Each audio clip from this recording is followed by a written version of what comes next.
Hello students, welcome back. हमने अपने पिछले क्लास में क्या किया था, सेक्शन ए को हमने कवर किया था। आज हम लोग सैम्पल पेपर के सेक्शन बी से क्या करने वाले हैं, आगे के क्वेश्चंस को हम लोग देखने वाले हैं। तो सेक्शन बी में हमारा पहला क्वेश्चन है, describe any 3 features of the burial sites in Harappa. यानी कि जो हमारे हड़प्पा सिविलाइजेशन थे वहाँ पर जो ब्यूरियल साइट्स जो थे, यानी कि जब इंसानों की वहाँ पर डेथ होती तो ब्यूरियल साइट्स के क्या फीचर्स होते थे, है ना, किस तरह से मरे हुए लोगों को वहाँ पर उनकी मतलब लास्ट फाइनल जो स्टेज होती है उनका डेथ के बाद उनकी किस तरह से उनको प्रोसेस किया जाता था, किस तरह से उनकी चीज़ें करते थे, हम लोग उसको देखेंगे। तो पहला अगर हम लोग बात करते हैं हड़प्पा सिविलाइजेशन में, किसकी हम लोग बात कर रहे हैं, तो अगर हम लोग हड़प्पा में देखते हैं तो हड़प्पा में जो भी ब्यूरियल साइट्स यानी जब लोगों की जब डेथ होती थी तो वहाँ पर क्या करते थे, हम लोग परफेक्टली एक ग्रेव देखने को नहीं मिलता था, हमें सिंपली वहाँ पर क्या देखने को मिलता था, तो हमें जो ब्यूरियल साइट्स वहाँ पर देखने को जो भी मिलते थे, क्या देखने को मिलते थे, तो हमें वहाँ पर जो भी ब्यूरियल साइट्स देखने को मिलते थे वो कहीं ना कहीं किस होते थे, तो वहाँ पर कहीं ना गड्ढे वगैरह क्या किया जाता है, गड्ढे वगैरह करके उनको अंदर क्या किया जाता है, उसके अंदर दफनाया जाता है। यानी कि जो पिट्स के अंदर क्या किया जाता है, उनको पिट्स के अंदर इनके गड्ढे के अंदर ना जमीन को गड्ढा खन के उसके अंदर उनको क्या किया जाता, उनके अंदर उसको दफन किया जाता, वहाँ पे उनको अंदर में रखा जाता था। साथ ही अगर हम लोग बात करते हैं जो पिट्स होते तो कभी कभी जो पिट्स होते थे उनको बेसिकली किससे कवर किया जाता था, जो पिट्स होते थे कभी कभी उनको ब्रिक्स वगैरह से क्या करते थे, ऊपर में कवर कर देते। किस चीज़ के लिए, तो आइडेंटिफिकेशन के लिए क्या करते थे, तो आइडेंटिफिकेशन के लिए क्या करते थे, उनके जो ब्यूरियल साइट्स यानी कि जो उनके पिट्स होते थे तो पिट्स के ऊपर ब्रिक्स के थ्रू क्या करते थे, कवर करके आइडेंटिफिकेशन करते ताकि उनको पहचाना जा सके कि कौन से पर्सन के यहाँ पर क्या किया गया है, पिट्स वगैरह बनाए गए हैं। साथ ही हम लोग और बात करते हैं तो यहाँ पर जो भी ब्यूरियल साइट्स हमें देखने को मिलती थी, वहाँ पे जो भी पिट्स वगैरह होते थे तो उसके अंदर हमें कुछ क्या देखने को मिलती थी, पॉटरी वगैरह देखने को मिलती थी। क्या देखने को मिलती थी, पॉटरी, है ना, सर्टेन टाइप ऑफ हमें क्या देखने को मिलती थी, ऑर्नामेंट्स वगैरह, ये चीज़ें हमें वहाँ पर उसके अंदर में देखने को मिलती थी, जो कहीं ना कहीं क्या हमें बताते, जो कहीं ना कहीं इस बात को शो करती है कि वो लोग क्या करते थे, तो लाइफ आफ्टर डेथ में वो लोग क्या रखते थे, विश्वास रखते थे। किस विश्वास रखते थे वो लोग, तो लाइफ आफ्टर डेथ में क्या रखते थे वो लोग, विश्वास रखते थे, यानी कि पुनर्जन्म में वो लोग विश्वास रखते थे। अगर आर्कियोलॉजिकल साइट्स की बात की जाए तो जो भी हमारे क्या थे, जो आर्कियोलॉजिस्ट थे, क्या थे हमारे आर्कियोलॉजिस्ट, जिन्होंने क्या किया है इन चीज़ों पे यहाँ पर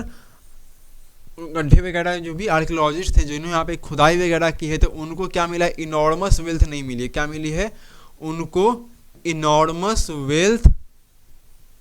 इनॉर्मस वेल्थ नॉट फाउंड, यानी कि उनको बहुत ज़्यादा कब्र के अंदर क्या मिले हैं, धन वगैरह नहीं मिले हैं। यानी कि जो भी जब लोगों की डेथ होती थी, जो लोग ऑर्नामेंट जो लोग पहने हुए होते थे बस वही उनके साथ में क्या किया जाता, दफना दिया जाता था। वही हम लोग बात करें तो हड़प्पन सिविलाइजेशन में बहुत सारे ऐसे प्लेसेस भी देखने को मिलते हैं जहाँ पे ह्यूमंस के साथ क्या देखेंगे हम लोग, तो जहाँ पर ह्यूमंस के साथ क्या किया गया है, ह्यूमंस के साथ साथ एनिमल्स को भी क्या किया गया है, बहुत ऐसी जगह पर ह्यूमंस एंड एनिमल्स दोनों को साथ में क्या किया गया है, वहाँ पर बड़ी किया गया है, पिट्स के अंदर दोनों को दफनाया गया है। वही हम बात करते हैं कहीं कहीं ऐसी भी जगह पे हमें मिली है जहाँ पर 2 मेन यानी एक से ज़्यादा लोगों की भी क्या मिली, एक ही कब्र के अंदर हमें लोग वहाँ पर दफन हुए दिखाई देते हैं। तो अगर हम ब्यूरियल साइट्स की बात करते हैं हड़प्पा में, सबसे पहले हम लोग क्या देखेंगे, तो जो हड़प्पा में जो ब्यूरियल साइट्स होते हैं बेसिकली जब उनके जो लोगों की जब डेथ होती थी वहाँ पर जलाने का काम नहीं करते थे वो लोग, यानी कि जब अंतिम संस्कार की जो प्रक्रिया होती वहाँ पर क्या करते, तो सिंपली गड्ढे खन के लोगों को उसके अंदर क्या कहते, दफन वगैरह करते थे वो लोग। वही हम लोग बात करते कुछ पिट्स के थ्रू क्या करते लोग, ब्रिक्स के थ्रू क्या करते थे, कवर करते थे ताकि वहाँ पे क्या मिल सके, आइडेंटिफिकेशन मिल सके कि किस पर्सन को यहाँ पर क्या किया गया, पिट्स के अंदर दफन किया गया है। वही हम लोग बात करते तो पिट्स में हमें पॉटरी और ऑर्नामेंट्स वगैरह भी क्या करते हैं, देखने को वहाँ पर मिलती हैं, जिसके कारण हमें क्या पता चलता है कि वो लोग लाइफ आफ्टर डेथ में क्या रखते हैं, विश्वास रखते हैं, यानी कि पुनर्जन्म जैसी चीज़ों में लोग क्या रखते थे, विश्वास रखते थे। वहीं जब आर्कियोलॉजिस्ट ने क्या किया है, जब वहाँ पर सर्वे किया है, जब वहाँ पर उन्होंने क्या किया, खुदाई की उन प्लेसेस को, तो वहाँ पर उनको बहुत ज़्यादा इनॉर्मस वेल्थ वगैरह वहाँ पे उनको नहीं मिले हैं। यानी कि कुछ ऐसे ही ऑर्नामेंट्स पॉटरी मिले हैं जो कि बस जो इंसान क्या हुआ होते जब वो मर जाते, जो लोग गहने वगैरह जो पहने होते थे वही उनके साथ में क्या कर जाते थे, दफन वगैरह कर दिए जाते थे, है ना। वही हम लोग बात करते हैं अगर पिट्स की, तो पिट्स में हम लोग कभी कभी हमें कहीं कहीं क्या मिला है, ह्यूमंस के साथ एनिमल्स भी हमें उसके अंदर में क्या मिले हैं, दफन हुए मिले हैं, और कहीं कहीं हमें 2 से ज़्यादा लोग भी क्या मिले हैं, एक ही ही कब्र में दफन हुए दिखाई देते हैं हड़प्पा के बुरियल साइट्स में। नेक्स्ट क्वेश्चन हम लोग देखते हैं, describe any 3 features of the great bath used in the Harappan settlements. यानी कि जो हड़प्पन सेटलमेंट हमारे कौन से थे, जो ग्रेट बाथ थे ना, तो ग्रेट बाथ के क्या फीचर्स थे, हमें 3 फीचर्स क्या करने हैं, बताने हैं। तो पहले अगर हम लोग बात करते तो ग्रेट बाथ जो था हमारा वो कैसे शेप में था, तो जो ग्रेट बाथ था हमारा वो रेक्टेंगुलर शेप में था। कैसा था, रेक्टेंगुलर इन शेप। अगर हम लोग बात करते हैं इसकी, तो जो हमारा ग्रेट बाथ था वो ग्रेट बाथ हमारा एक रेक्टेंगुलर क्या था, शेप में था, जिसके दोनों तरफ क्या देखेंगे हम लोग, तो नॉर्थ एंड साइड्स क्या थे हमारे, नॉर्थ एंड साउथ, यानी कि नॉर्थ एंड साउथ साइड्स में क्या होते थे इसके, तो नॉर्थ एंड साउथ साइड्स में इसके स्टेयर्स थे, यानी कि सीढ़ी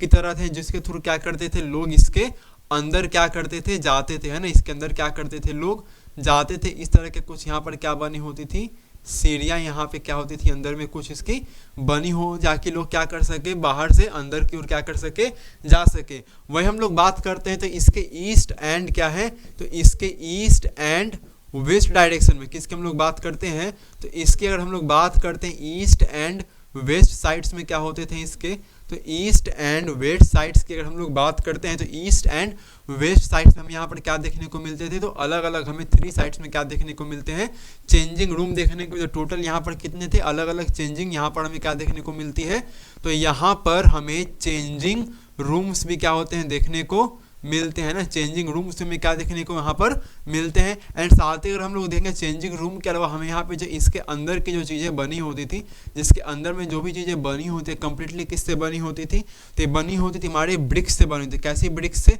तो पकी हुई ईंटों से क्या होती थी, ये बनी होती थी इसके अंदर की चीज़ है। एंड वहीं इसके अंदर जो हम लोग क्या करते थे, जो इसके अंदर पानी लाया जाता था, वो पानी कहाँ से लाया, तो बाहर में क्या होते थे, वेल होते थे, इसी कुएं से इसके अंदर पानी क्या किया जाता था, लाया जाता था। एंड जो चेंजिंग रूम होते थे जहाँ पे लोग क्या करते थे, बाथ वगैरह करते थे, तो यहाँ पर क्या होते थे, तो यहाँ पर प्रॉपर एक नाले बनाए हुए जिसके ड्रेनेज सिस्टम के थ्रू क्या होती थी, पानी यहाँ से क्या होती थी, बाहर चली जाती थी। एंड सडनली जो ग्रेट बाथ होते हैं हमारे, यहाँ पर भी क्या था, एक परफेक्टली ड्रेनेज सिस्टम क्या किया गया था, बनाया गया था, जिसके थ्रू जब उनका काम वहाँ पर हो जाता तो वो क्या करते थे, ड्रेनेज सिस्टम के थ्रू पानी को क्या करते थे, बाहर की ओर वहाँ से पानी क्या होती थी, निकल जाती थी। तो ये कुछ परफेक्टली क्या थे, हमारे जो ग्रेट बाथ के थे उसके क्या थे, कुछ फीचर्स थे। पहले अगर हम लोग बात करें जो हमारा ड्रेनेज सिस्टम, सॉरी जो हमारा क्या था ग्रेट बाथ था, वो ग्रेट बाथ कैसा था हमारा, तो रेक्टेंगुलर शेप में था, जिसके दोनों sides north and south sides में क्या होते थे, इसके स्टेयर्स हुआ कर, जिसके थ्रू लोग क्या करते थे, अंदर की ओर जाते थे। वहीं ईस्ट और वेस्ट साइड्स की हम लोग बात करते हैं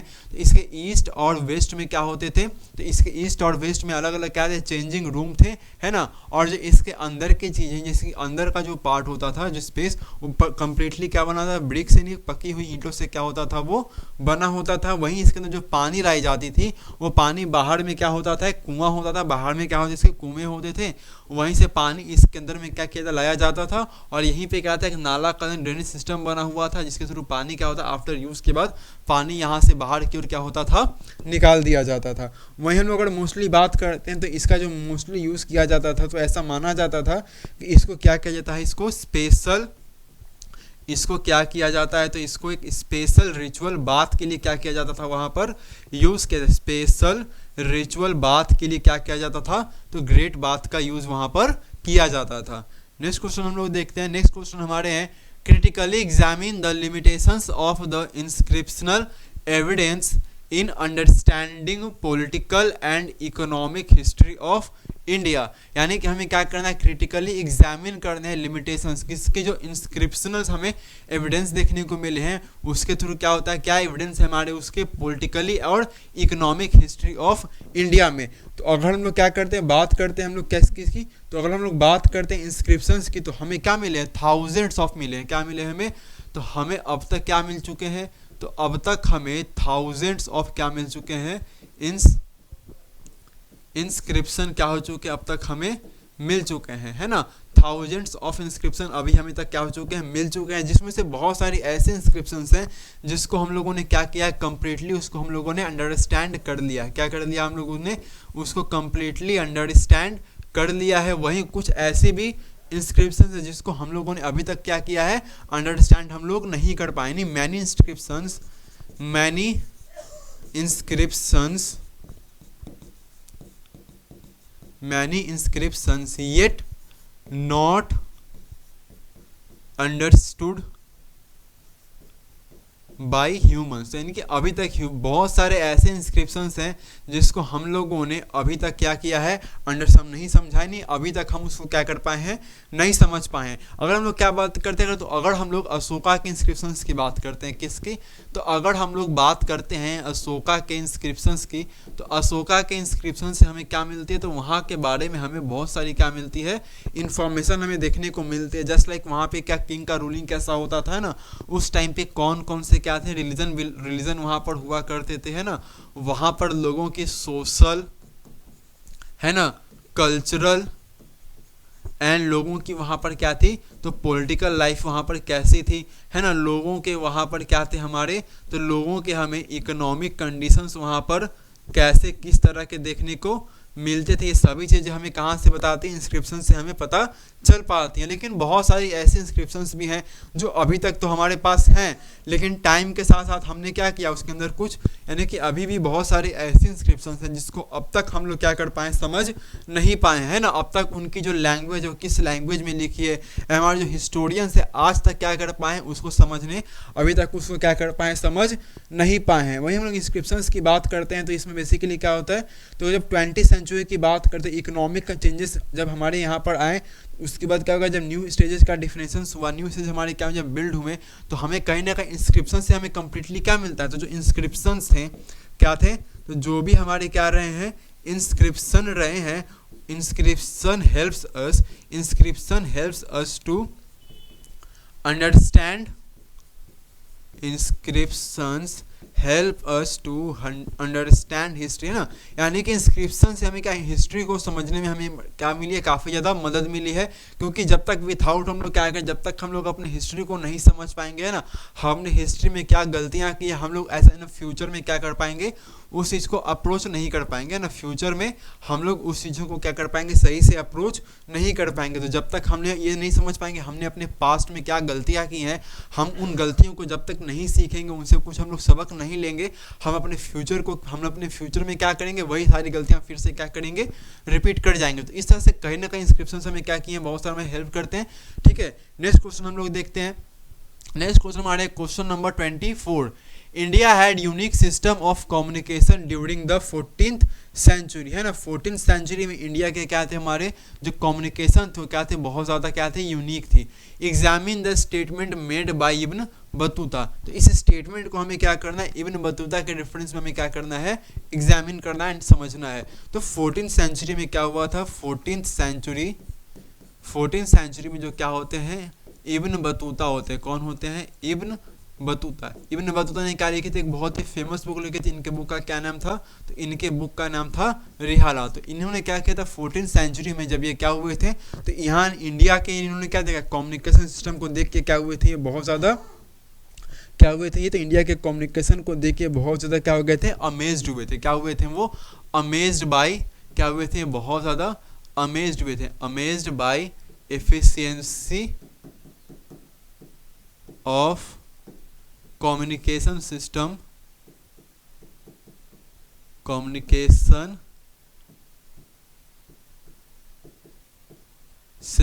ऑफ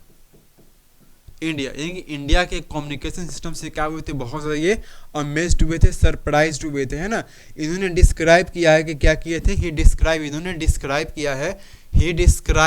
इन्होंने क्या किया है, डिस्क्राइब किया है कि इंडिया में जो क्या था, जो पोस्टल कम्युनिकेशन था, क्या था, इंडिया के अंदर जो हमारी क्या थी, जो इंडिया के अंदर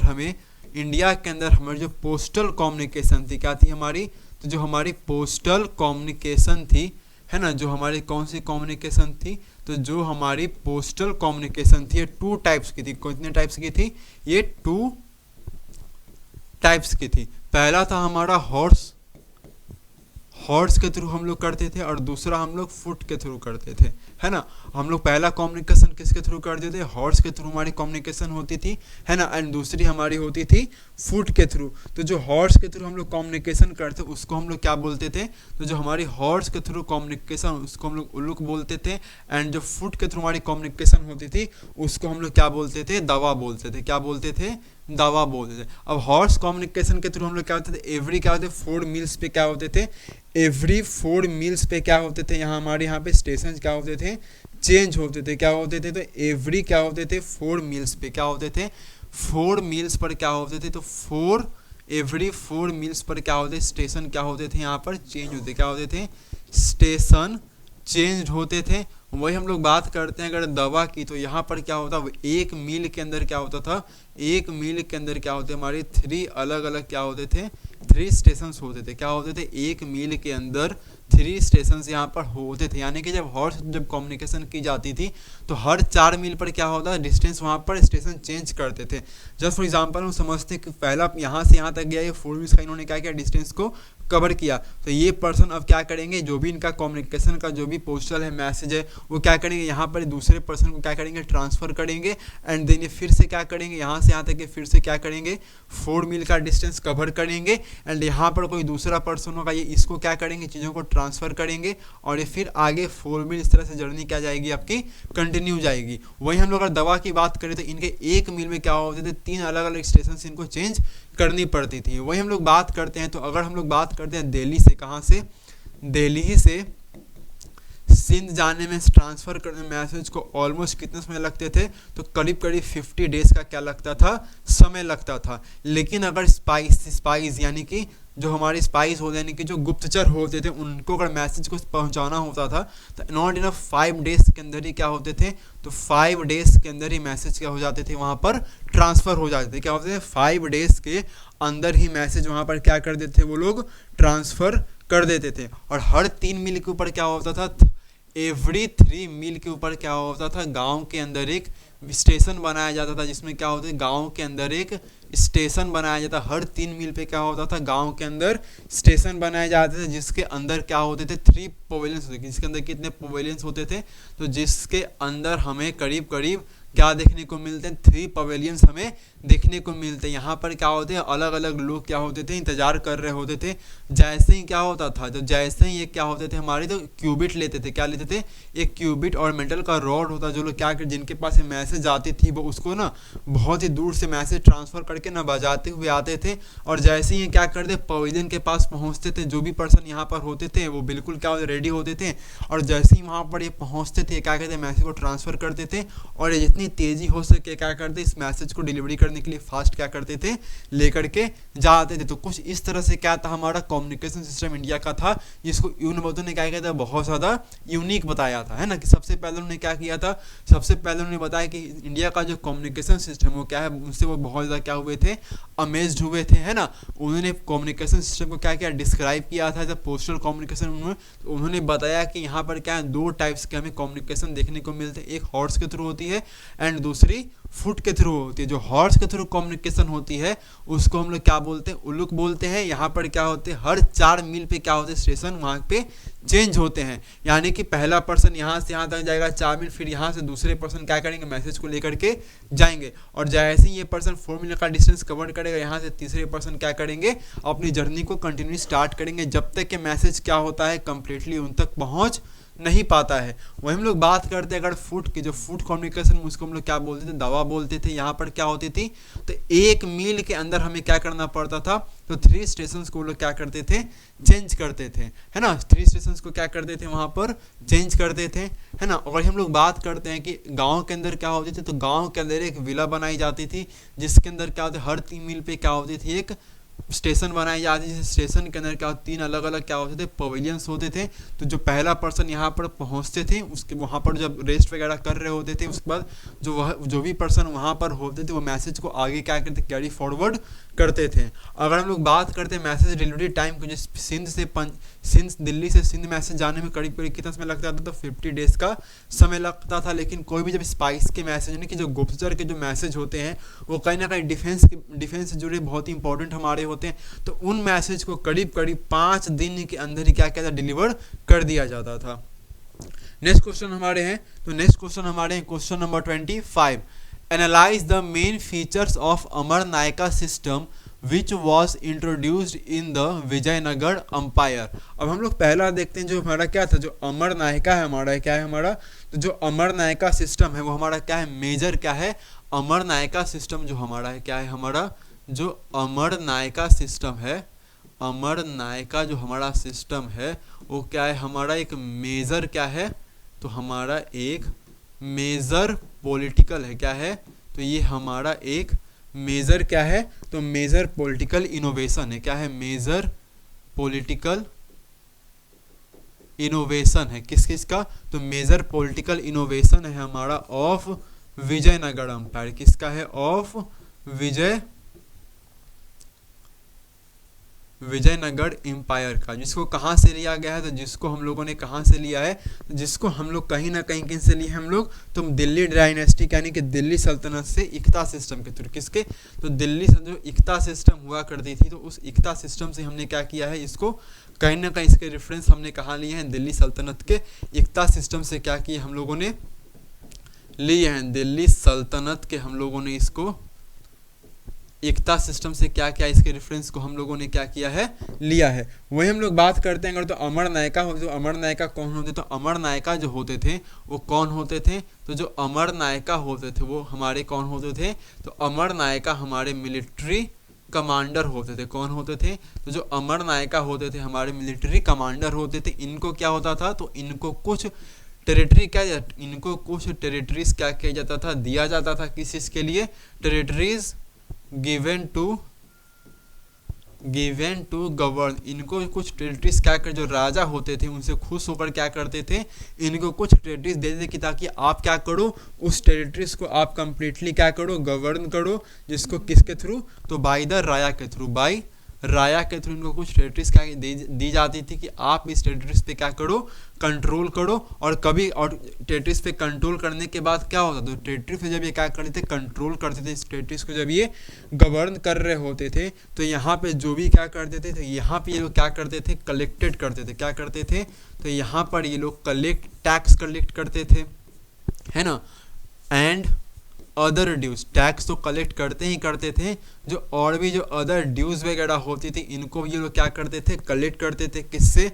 पीसेंट से, यानी कि किसानों से, पीसेंट से, क्राफ्ट्समैन से, है ना, पीसेंट से करते थे, क्राफ्ट्समैन से करते थे, इन सभी से क्या करते थे, टैक्स वगैरह कलेक्ट करते थे। एंड इनको ये लोग क्या करते थे, तो फॉर देयर पर्सनल यूज, किसके लिए, तो अपने पर्सनल यूज के लिए क्या रखते थे, इस चीज़ों को लोग यूज करते थे। और कभी कभी क्या होता था, समटाइम्स क्या करते थे लोग, तो एलिफेंट हॉर्सेस पे भी क्या किया जाता था, इन टैक्सेस को, एलिफेंट एंड हॉर्सेस पे भी इन टैक्सेस को क्या किया जाता था, स्पेंड किया जाता था। वही हम लोग बात है, तो कभी कभी क्या होता था, जो टैक्सेस के पैसे इनको टेम्पल्स वगैरह पे भी क्या किया जाता, तो टेम्पल्स वगैरह पे भी इनको क्या किया जाता, खर्च वगैरह किया जाता था। वहीं कभी कभी क्या होता, ओकेजनली ऐसा होता था, कभी कभी क्या होता था, जो अमर नायका होते, कौन, अमर नायका जो थे हमारे, अमर नायका जो होते थे वो खुद ही क्या होते थे, किंग्स के कोर्ट में प्रेजेंट होते थे, टू गिफ्ट किंग को गिफ्ट वगैरह ये लोग देते थे, टू गिफ्ट द किंग्स, है ना, किंग्स को लोग अलग अलग तरह के साल में क्या करते थे, उपहार वगैरह दिया करते, जिससे राजा को भी लगे कि ये कम्प्लीटली क्या हो रहे हैं, हमारे लिए क्या कर रहे हैं, काम कर रहे हैं, हमारे लिए सही तरीके से ये लोग क्या कर रहे हैं, काम कर रहे हैं। और ओकेजनली कभी कभी ऐसा होता था, क्या होता था, तो ओकेजनली क्या होता था, कभी कभी ऐसा होता था ना, बहुत ही रेयर कि राजा क्या करते थे, अमर नायका का क्या कर देते थे, अमर नायका जो भी होते थे तो अमर नायका का क्या करते थे, ये लोग ट्रांसफ़र करते थे, अमर नायका को क्या कर देते थे, ट्रांसफ़र कर देते थे, ताकि बात लोगों के दिमाग में रहे कि राजा का अभी भी क्या है, उनके ऊपर कंट्रोल है। हालांकि ऐसा बहुत ही रेयर होता था, लेकिन कभी कभी ऐसा होता था कि जो राजा होते थे इनका क्या कर देते थे, अमर नायका का ट्रांसफ़र क्या क्या था, कर दिया जाता था। तो दोनों टैक्स कलेक्शन हमने अमर नायका में क्या देखा, जो अमर नायका का सिस्टम था क्या था, तो मेजर क्या था, एक पॉलिटिकल इनोवेशन था जो विजयनगर एम्पायर का, जिसको हम लोगों ने कहाँ से लिया था, तो दिल्ली सल्तनत के हम लोगों ने इक्ता सिस्टम से लिया था। अब जो अमर नायका होते थे हमारे क्या होते, मिलिट्री कमांडर होते थे, है ना, राजा क्या करते, तो राजा जो किंग हमारे होते थे इनको कुछ टेरिटरीज देते, गिवन करते थे गवर्न करने के लिए, बाय द राया के थ्रू देते थे इनको। और ये बेसिकली करते क्या थे, तो ये लोग टैक्स कलेक्ट करते थे और जो भी अदर ड्यूज होते थे उनसे कलेक्ट करते, किनसे, किसानों से, क्राफ्ट्समैन से ना, और भी अलग अलग वहाँ पे लोग होते हैं। और इनके टैक्स वो लोग क्या करते, अमर नायका होते थे, इन टैक्सेस को अपने पर्सनल यूज़ के लिए क्या रखते थे। एलिफेंट हॉर्सेस पे इनको खर्च किया जाता था। साथ ही कभी कभी जो टेम्पल्स के जो डेकोरेशन, टेम्पल्स के भी इनने टेम्पल्स के पैसे, जो टेम्पल्स के लिए काम में भी इनके पैसे को क्या लगाया वगैरह जाता था। वही हम लोग अमर नायका की बात करें तो अमर नायका क्या करते, पर्सनली राजा को गिफ्ट वगैरह देते अपनी लॉयल्टी को साबित करने के लिए कि अभी भी राजा के लिए ढंग से क्या कर रहे, काम वगैरह कर रहे हैं। और बहुत ही रेयरली, ओकेजनली ऐसा होता था कि राजा क्या करते, अमर नायका का क्या कर देते, ये लोग ट्रांसफ़र कर देते। ये बहुत ही क्या हमें रेयर देखने को मिलता था, ताकि राजा अपने इस बात को शो कर सके कि अभी भी क्या है, राजा का अमर नायका के ऊपर क्या होता है, कंप्लीटली कंट्रोल होता है। तो इस बात को ही साबित करने के लिए कभी कभी क्या कर देते, राजा अमर नायका का ट्रांसफ़र वगैरह भी कर देते थे। नेक्स्ट क्वेश्चन हमारे क्वेश्चन नंबर 26 क्या है हमारे, the Burdwan auction had a strange twist and was considered a big public event in 1797, explain the statement. यानी कि क्या गया था, जो बुर्दवान ऑक्शन हुआ था, जो नीलामी हुई थी वहाँ पर, वो बहुत ही क्या थी, एक स्ट्रेंज ट्विस्ट आया था, यानी कि बहुत ही अजीब तरह की बात थी। And was considered a big public event, और इसको एक 1797 का एक बहुत बड़ा पब्लिक इवेंट क्या का इसको माना जाता है। तो इस स्टेटमेंट को क्या करने, हमें एक्सप्लेन करने हैं। तो अगर स्टेटमेंट को एक्सप्लेन करने की बात अगर हम लोग करते हैं तो सबसे पहले हम लोग क्या देखते हैं, जो ईस्ट इंडिया कंपनी थे, कौन थी, जो हमारी जो ईस्ट इंडिया कंपनी थी, क्या थी, तो जो हमारी ईस्ट इंडिया कंपनी थी, है ना, ईस्ट इंडिया जो कंपनी थी हमारी, इन्होंने क्या किया था, ईस्ट इंडिया कंपनी ने फिक्स्ड कर दिया था, क्या, फिक्स्ड रेवेन्यू। इन्होंने रेवेन्यू को क्या कर दिया था, फिक्स्ड कर दिया था, किसके, टू जमींदार से। जमींदार का जो इन्होंने रेवेन्यू की बात अगर करते हैं तो इन्होंने जमींदार के लिए रेवेन्यू के सिस्टम को कम्प्लीटली क्या कर दिया था, फिक्स कर, इनके एक फिक्स अमाउंट ऑफ रेवेन्यू क्या करना पड़ेगा, जमींदारों को ईस्ट इंडिया कंपनी को क्या करना पड़ेगा, पे करना पड़ेगा। और कभी कभी ऐसा होता था कि जमींदार जो होते थे वो क्या कर पाते थे, रेवेन्यू, समटाइम्स क्या हम लिख सकते हैं, समटाइम्स ऐसा होता था कि जमींदार क्या करते थे, zamindar failed to pay revenue to East India Company. यानी कि कभी कभी ऐसा हमें देखने को मिलता है कि जमींदार जो होते थे वो क्या कर देते, रेवेन्यू ईस्ट इंडिया कंपनी को पे नहीं कर पाते थे। उस कंडीशन में क्या होता था, तो उस कंडीशन में जो ईस्ट इंडिया कंपनी होती थी, कौन, तो उस कंडीशन में जो ईस्ट इंडिया कंपनी होती थी तो उनकी प्रॉपर्टी को क्या कर देती थी, east India company auction the property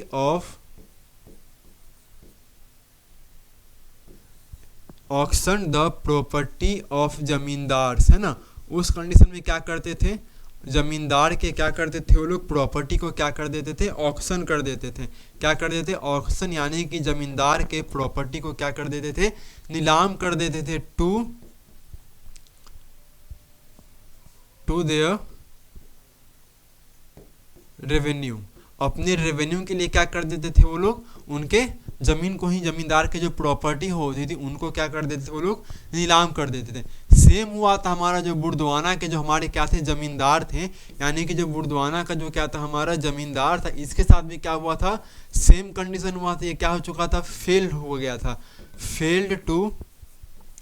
failed to give revenue. क्या हुआ था, इन्होंने भी क्या, fail to give revenue, British को रेवेन्यू देने में क्या हो गए थे, फेल हो गए थे। जिस कारण से ब्रिटिश ने भी क्या किया, तो ब्रिटिश ने भी क्या किया,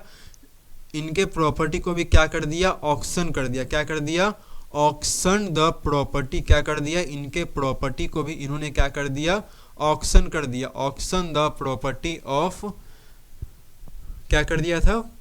बुर्दवाना, क्या कर दिया था, बुर्दवाना के प्रॉपर्टी को उन्होंने क्या कर दिया, ऑक्शन कर दिया, जिसके थ्रू वो क्या कर लेंगे, उनसे जो भी उनकी रेवेन्यू निकलती है जितनी, उतने रेवेन्यू क्या कर लेंगे, उनकी प्रॉपर्टी को नीलाम करके क्या कर लेंगे, वसूल कर लेंगे। लेकिन जो बुर्दवाना का किंग था, जब ऑक्शन की गई, क्या किया गया, तो जब वहाँ पर ऑक्शन की गई तो हाईएस्ट जितने भी बिडर थे, कौन थे, जो अलग अलग जगह से क्या है हमारे, जो परचेजर्स थे, यानी कि जो परचेसर्स, जो जितने भी खरीदार थे वो लोग आए और जिन्होंने क्या किया, जो हाईएस्ट बिड लगाया, क्या लगाया, जिन्होंने हाईएस्ट बिड लगाया उनको क्या किया गया, प्रॉपर्टी उनको दे दी गई। लेकिन वहाँ पर ट्विस्ट ये आई थी कि राजा ने क्या किया था, तो राजा ने अपने सर्वेंट्स, है ना, राजा ने अपने सर्वेंट्स, है ना, अपने रिलेटिव्स, इनको क्या कर लिया था, इन्होंने ऑक्शन में इन्हीं को क्या बोला कि आप ही बैठो और आप ही क्या करो, मेरी तरफ से क्या करो, बोली लगाओ। अब क्योंकि जब आप बोली लगाओगे तो हाईएस्ट बिडर अगर हम लोग बनेंगे तो ये प्रॉपर्टी फिर से क्या आ जाएगी, मेरे पास ही चली आएगी। तो ऐसा माना गया कि जब इनकी प्रॉपर्टी को नीलाम किया गया तो 95% क्या हो गया, 95% जो प्रॉपर्टी थी बुर्दवाना जमींदार की, ये उन्हीं के पास क्या हो गई, वापस आ गई। तो ये क्या था, एक बहुत बड़ा क्या था, यहाँ पे हमें एक ट्विस्ट वगैरह देखने को मिला था इस कंडीशन में। सबसे पहले क्या क्या, तो ईस्ट इंडिया कंपनी ने 1700 कब, 1793 में ईस्ट इंडिया कंपनी ने क्या की थी, तो इन्होंने जमींदार के लिए रेवेन्यू को क्या कर दिया था, फिक्स कर दिया था। अब जो भी रेवेन्यू क्या करेगा, लेकिन समटाइम्स क्या होते थे, अगर कोई जमींदार क्या करेगा, अपने रेवेन्यू को देने में फेल हो जाएगा ईस्ट इंडिया कंपनी को, तो ईस्ट इंडिया कंपनी क्या करेगी, उनके प्रॉपर्टी को नीलाम कर देगी, ऑक्शन कर देगी और जितना उनका रेवेन्यू निकलता है रेवेन्यू क्या कर लेगी, वहाँ से ले लेगी। तो सेम पर्सन बुर्दवाना का किंग क्या हुआ था, वहाँ पे जो जमींदार थे उन्होंने रेवेन्यू देने में क्या हो गए थे, फेल हो गए थे, रेवेन्यू सरकार को, ईस्ट इंडिया कंपनी को दे नहीं पाए थे, जिस कारण से उनकी प्रॉपर्टी को भी क्या कर दिया गया, ऑक्शन कर दिया गया। ऑक्शन के बाद क्या बहुत सारे वहाँ पे परचेसर्स आए और जिन्होंने हाईएस्ट बिड किया उनको क्या दी गई, प्रॉपर्टी वहाँ पर सेल की गई। लेकिन आफ्टर सेल के बाद क्या पता चला, पता ये चला कि जो वहाँ पर क्या थे, जो जमींदार था उन्होंने क्या किया था, तो बिडर के अंदर उन्होंने अपने सर्वेंट्स और रिलेटिव्स क्या किया, वहाँ पे बैठाया था और 95% प्रॉपर्टी फिर से किसके पास आ गई, उन्हीं के पास आ गई। फिर से उसको कौन ओन करने लगे, तो वहाँ के जो जमींदार थे उसको वही क्या करने लगे, ओन करने लगे। तो ये बहुत बड़ी क्या थी, हमें ट्विस्ट देखने को मिली थी और ये बहुत बड़ा क्या था, पब्लिक इवेंट था 1797 का। नेक्स्ट क्वेश्चन हमारे यहाँ question number 27, the relationship of the sepoys with the superior white officers underwent a significant change in the years preceding the uprising of 1857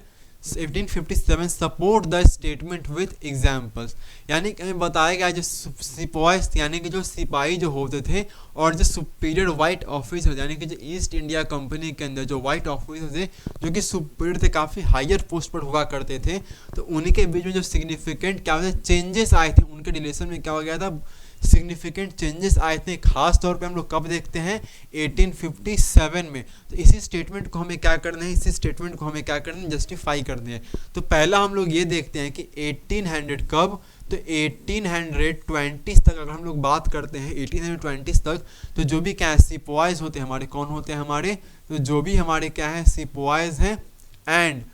superior, और जो भी हमारे क्या है सुपीरियर वाइट ऑफिसर्स हैं ना, सुपीरियर वाइट ऑफिसर्स हैं, इनके जो रिलेशन होते हैं, इनके जो क्या होते हैं रिलेशंस होते हैं आपस में, वो क्या होते हैं, बहुत ज़्यादा अच्छे होते हैं, गुड होते हैं। इनके रिलेशन से क्या होते हैं, बहुत ज़्यादा अच्छे होते हैं ना। अगर हम लोग बात करते हैं लीजर टाइम की, हम लोग किसकी बात करते हैं, तो अगर हम लोग बात करते हैं लीजर टाइम की, अगर यानी कि फ्री टाइम ये लोग क्या करते हैं, ये लोग फ्री टाइम में आर्म रेसलिंग किया करते थे एक दूसरे के साथ, है ना, क्या करते थे, तो ये दूसरे के साथ आर्म रेसलिंग किया करते थे, है ना।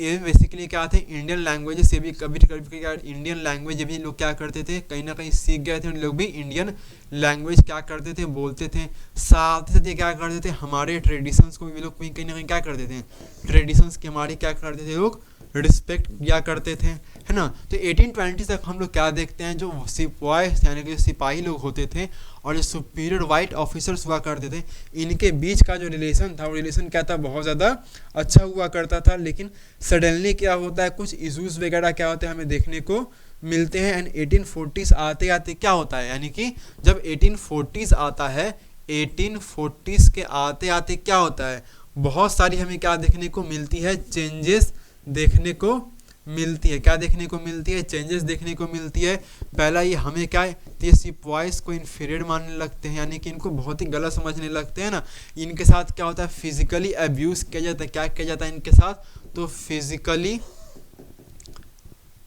फिजिकली इनको क्या किया जाता है, अब्यूज़ किया जाता है ना। तो और भी बहुत सारे अलग अलग क्या करते हैं लोग, फिजिकली इनको क्या करते हैं, अब्यूज़ करते हैं ना। तो इसके कारण क्या होता है, ट्रस्ट जो होता है इन दोनों के बीच क्या होता है, जो ट्रस्ट होता है, ट्रस्ट क्या होता है, trust was replaced by, trust किस में बदल जाता है, तो ट्रस्ट जो होता है वो किस में रिप्लेस कर जाता है हमारा, तो सस्पिशियस में। किस में बदल जाता है वो, सस्पिशन में। क्या बन जाता है,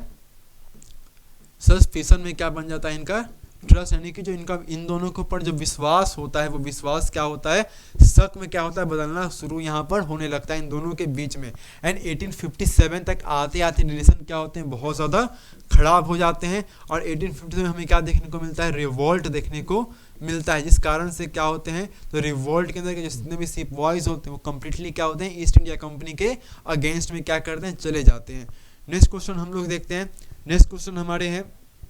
a cherry that will drop into our mouth one day. Who made this remark?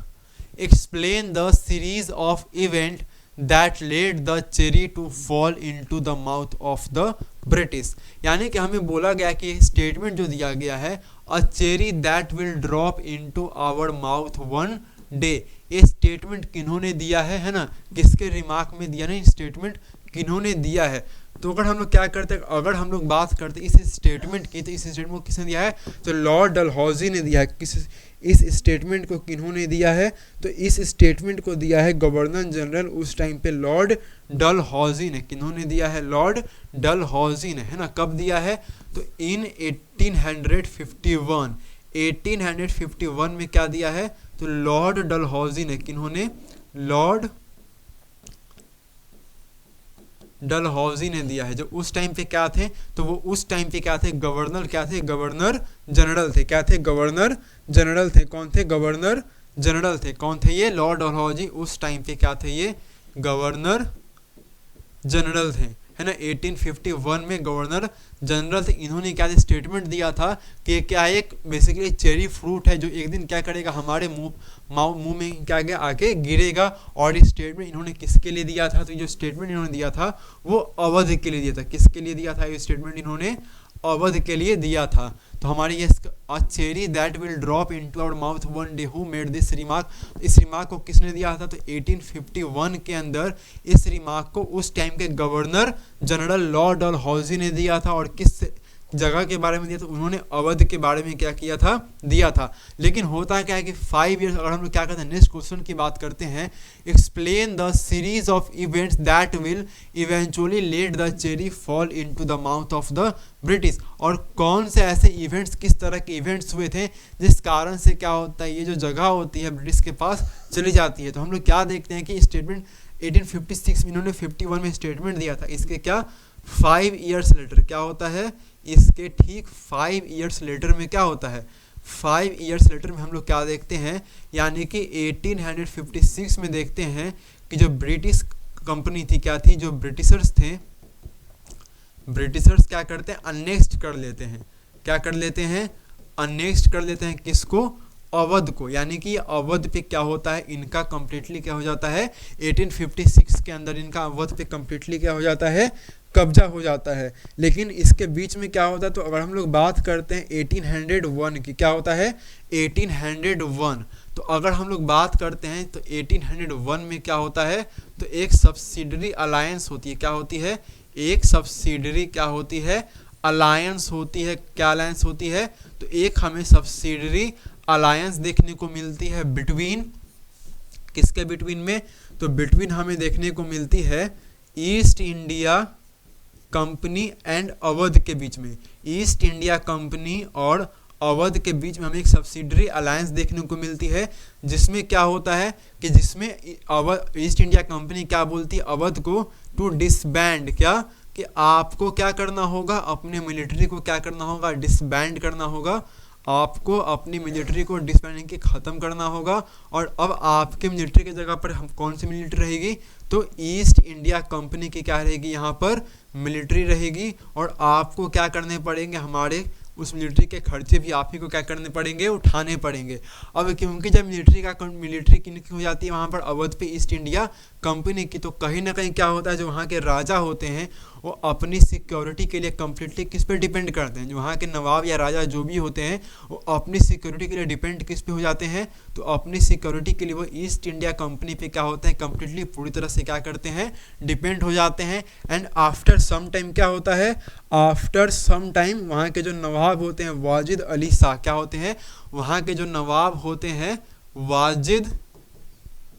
Wajid Ali Shah, वहाँ के जो नवाब होते हैं उनको मिस गवर्न के लिए क्या बोला जाता है कि आप क्या कर रहे हो, ठीक तरीके से आप क्या कर रहे हो, शासन यहाँ पर नहीं कर रहे हो। यानी कि उनको क्या बोला जाता है कि आप इस जगह को क्या कर रहे हो, मिस गवर्न कर रहे हो, यानी कि आप यहाँ पर ठीक से शासन क्या कर पा रहे हो, नहीं कर पा रहे हो। जिसको इस उनको क्या कहता है, कलकत्ता भेजा, कहाँ पे उनको भेजा जाए, तो उनको वहाँ से कलकत्ता भेज दिया जाता है। और इस तरह से पूरे प्रोसेस में क्या करती है, जो ईस्ट इंडिया कंपनी होती है यानी कि जो ब्रिटिशर्स होते हैं वो क्या कर लेते हैं, अवध के ऊपर अपना पूरा कब्जा कर लेते हैं। तो सबसे पहले हमें क्या देखने को मिलता है कि 1851 में क्या होता है, लॉर्ड डलहौजी क्या बोलते हैं, अवध के बारे में एक स्टेटमेंट देते हैं कि ये बेसिकली एक चेरी है जो एक दिन क्या करेगा, हमारे माउथ में ही क्या आएगा, आके गिरेगा। और ठीक इसके 5 साल के बाद क्या होता है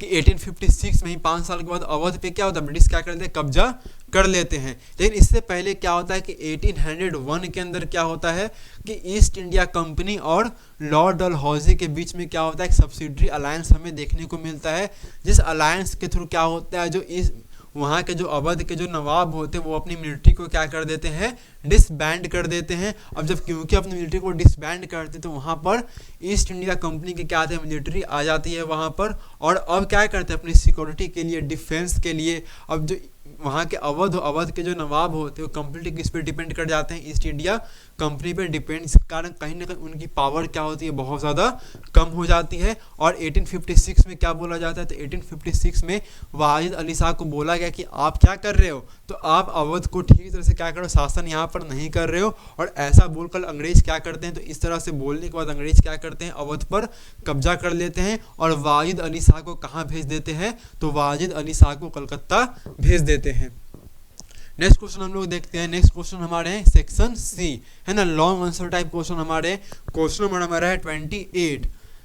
the Mahabharata is an invaluable source available to historians study social practices and norms in early societies justify the statement. यानी कि जो हमारा महाभारत है वो बेसिकली क्या है, हमारा एक इनवैल्यूएबल की बहुत ही क्या हमारे वैल्यूएबल सोर्स है, हिस्टोरियंस के पास जो क्या है अवेलेबल है पढ़ने के लिए, जिसमें वो क्या करते हैं, अर्ली सोशल प्रैक्टिसेस करते हैं। और अर्ली सोसाइटी वहाँ पर किस तरह की थी, उनको क्या होती है, इसके बारे में उनको जानकारी मिलती है। तो इसको हम लोग क्या करते हैं, देखते हैं। पहला हमारा क्या है, महाभारत और dynamic epic.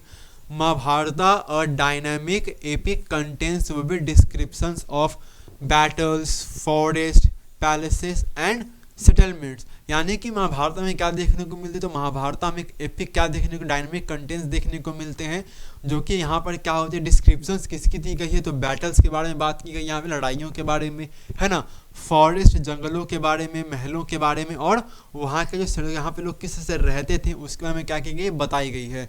It's growth was not hindered by language. अब क्योंकि महाभारत का जो फैलने का जो ग्रोथ है उसको लैंग्वेज उसकी क्या थी, उसके लिए लैंग्वेज कभी बैरियर वहाँ पर नहीं बनी, इसलिए हुई क्योंकि over the centuries it has been written in many languages of the world. यानी कि सेंचुरीज, एक सेंचुरी से करीब ओवर हो चुके हैं ना, क्या हो चुका है, महाभारत जो हमें देखने को मिलती है वो ऑलमोस्ट करीब करीब दुनिया के हर लैंग्वेज हमें क्या देखने को, महाभारत हमें देखने को मिलती है। यानी दुनिया के तमाम जितनी भी लैंग्वेज, करीब करीब हर लैंग्वेज महाभारत हमें क्या देखने को मिल जाती है। It depicts on ongoing dialogue between the people and the communities on the one hand, the author on the other hand. It incorporated many stories that originated in different regions. और यहाँ पे हमें क्या देखें, अलग अलग रीजन्स के through हमें स्टोरीज वहाँ पे क्या देखने को मिलती है, तो अलग अलग जगह पर अलग अलग स्टोरीज महाभारत को हमें देखने को मिलती है। Main story of the epic was often retold in different ways. और जो महाभारत की जो मेन स्टोरी, इसमें क्या करते हैं, पांडव क्या करते हैं, कौरवों को हराते हैं, किस तरीके से वो अलग अलग रीजन में अलग अलग तरह से क्या की गई है, बताई गई है, उनसे मेन स्टोरी को बताई गई है। Many episodes of this text had been depicted in sculptures and paintings. और बहुत तरह की वहाँ के जो एपिसोड्स हैं उसको स्कल्पचर्स, पेंटिंग्स के थ्रू भी कहीं ना कहीं क्या किया गया है, शो किया गया है। They also provide a wide range of themes and performing arts like play, dances and narratives. और साथ साथ क्या कि इसके जो थीम्स होते हैं इसको आर्ट्स के थ्रू भी समझेंगे, नहीं महाभारत को कहीं ना कहीं आर्ट्स के थ्रू यानी कि प्ले नाटकों के थ्रू है ना, डांसेस के थ्रू और उनके जो अलग अलग नैरेटिव्स होते हैं उनके थ्रू यानी कि डांस फॉर्म के थ्रू है ना, प्ले के थ्रू, नाटकों के थ्रू महाभारत को क्या किया गया कहीं ना कहीं बताने की वहाँ पर कोशिश की गई है। नेक्स्ट हमारी क्वेश्चन है examine the elements analysed by the historians on the text Mahabharata, यानी कि हमें महाभारता का जो हमारा टेक्स्ट है उसको एग्जामिन एनालाइज किया गया हिस्टोरियंस के थ्रू, इसको हमें क्या करना है एक्सप्लेन करना है। तो पहला हमारा पॉइंट है historians often used textual traditions और context of text to understand the process, यानी कि हिस्टोरियंस मेनली क्या करते हैं, हिस्टोरियंस जो हमारे होते हैं किसी चीज़ को समझने के लिए उनका जो टेक्सचुअल ट्रेडिशन है उसी को क्या करते हैं वो लोग फॉलो करते हैं, उस प्रोसेस को ही क्या करते हैं फॉलो करते हैं। Some text lay down norms of social behaviour, other describe and occasionally comment on wide range of social situations and practices, यानी कि हमें क्या सम टेक्स्ट क्या करते हैं ले डाउन कर जाते हैं जो सोशल बिहेवियर हमारे होते हैं है ना, जो डिस्क्राइब करते हैं, अदर ओकेजनली कमेंट करते हैं हमारे वाइड रेंज में हमारा सोशल सिचुएशन उस टाइम पे किस तरह का था उसके बारे में क्या करते हैं बताते हैं। They can also catch a glimpse of some social actors from the inscription, और उस इंस्क्रिप्शन में क्या कुछ सोशल एक्टर्स भी हमें क्या देखने को मिलते हैं वहाँ पर, as each text and inscription was written from the perspective of specific social categories, और वहाँ पे जितने भी क्या लिखे हम इंस्क्रिप्शन लिखे गए वो कहीं ना कहीं क्या करते हैं उस टाइम के सोशल कैटेगरीज के थ्रू हमें बताते हैं। यानी कि जब महाभारत की हम लोग बात करते हैं, जब हम लोग उस एपिक को पढ़ते हैं तो कहीं ना कहीं हमें क्या पता चलती है, तो वहाँ के उस टाइम पे क्या कल्चर थे है ना, क्या उस टाइम पे किस तरह के लोग कल्चर को फॉलो करते होंगे है ना, लोग किस तरह के हाउसेस में रहते होंगे, वहाँ पे किस तरह की हाउसेस रहती होगी, लोगों की लाइवलीहुड वहाँ पर किस तरीके की क्या होगी, लोगों की वहाँ पर लाइवलीहुड जीवन यापन किस तरह का लोग करते होंगे ना, लोगों के साथ में लोग बात करते हैं तो साथ में लोगों की उस टाइम पे इकोनॉमिक कंडीशन कैसी रहती होगी है ना, इकोनॉमिक कंडीशन कैसी रहती होगी, पॉलिटिकली लोगों को पॉलिटिकली क्या हम लोग बात करते हैं तो पॉलिटिकली लोग एक दूसरे से किस तरह से जुड़े होते होंगे, यानी कि एक राजा दूसरे राजा से अलग अलग किंगडम्स के हमने क्या देखने को मिलते होंगे, तो अलग अलग किंगडम्स के बीच में क्या उनके रिलेशंस हैं ये हमें पता चलती है वहाँ के उस टाइम के बारे में हमें, तो जो भी अलग उनके सोशल कैटेगरीज को रिफरेंस करके क्या हमें वहाँ कंप्लीटली क्या मिलती है जानकारी मिलती है। We need to keep in mind who composed what and for whom, यानी इस बात को बहुत ही अच्छे से समझना होगा कि इसको किसने क्या किया है लिखा है, किसने इसको कंपोज किया है, एंड जो कंपोज किया गया वो किसके लिए कंपोज किया गया है, and when the author time and period, यानी कि किस पीरियड में भी इसको मेंशन किया गया है, इसको बनाया गया है, कंपोज किया गया है, ये भी हमारे लिए क्या होते हैं बहुत ज़्यादा इंपॉर्टेंट होते हैं, क्योंकि कहीं ना कहीं जब हमें पता चलती है इसके टाइम पीरियड कब के हैं तो कहीं ना कहीं क्या मिलता है हमें ओवरऑल वहाँ के बारे में कम्प्लीटली क्या मिल जाती है नॉलेज मिल जाती है कि उस टाइम पीरियड में वहाँ की जो सोसाइटी होगी वो किस तरह की रहती होगी, हम इस बारे में क्या मिलते हैं कम्प्लीटली हमें इंफॉर्मेशन मिल जाती है। They also need to consider the language use, और साथ ही हमें क्या देखने को मिलती है तो वहाँ पे लोग किस तरह का लैंग्वेज का यूज़ करते होंगे, ये चीज़ें हमें क्या मिलती है पता चल पाती हैं। And the ways in which text circulated, और किस भाषा में टेक्स्ट को लिखा जाता था, लोग किस तरह की चीज़ों पर टेक्स्ट को लिखते थे ना, किस लैंग्वेज का लोग वहाँ पर यूज़ किया करते थे। Used carefully text allow us to piece together attitude and practices that shaped social historians, और कुछ इस तरीके से हमें क्या पता चलता है वहाँ के बारे में कम्प्लीटली उस सोसाइटी के बारे में इंफॉर्मेशन पता चलती है। Two things became apparent. There were several common elements in the Sanskrit version of the story. Evident the manuscript found all over the subcontinent. Also evident were enormous regional variations in the ways in which the text had been transmitted over the centuries. These variations were documented into footnotes and appendix to the main text. यानी कि इनको छोटे छोटे documents में क्या किया गया था, कंपाइल किया गया था एंड बाद में इसको क्या बना दिया गया, बहुत बड़ा इसको एक एपिक बुक बना दिया गया है ना। नेक्स्ट हम लोग देखते हैं the understanding of this processes is derived primary from text written in Sanskrit. और जो हम लोगों को अलग अलग लैंग्वेज देखने को मिलती है, इसके प्राइमरी जो टेक्स्ट हमें कहाँ पे देखने को मिलते हैं, किस लैंग्वेज में हमें रिटन देखने को मिले हैं, संस्कृत में। हमें प्राइमरली जो भी हमारे रिटन मिले हैं, इसके बारे में जो भी अंडरस्टैंडिंग हमें मिली है वो कौन सी लैंग्वेज से मिली है, तो वो हमें संस्कृत लैंग्वेज से क्या हुई है, मिली है।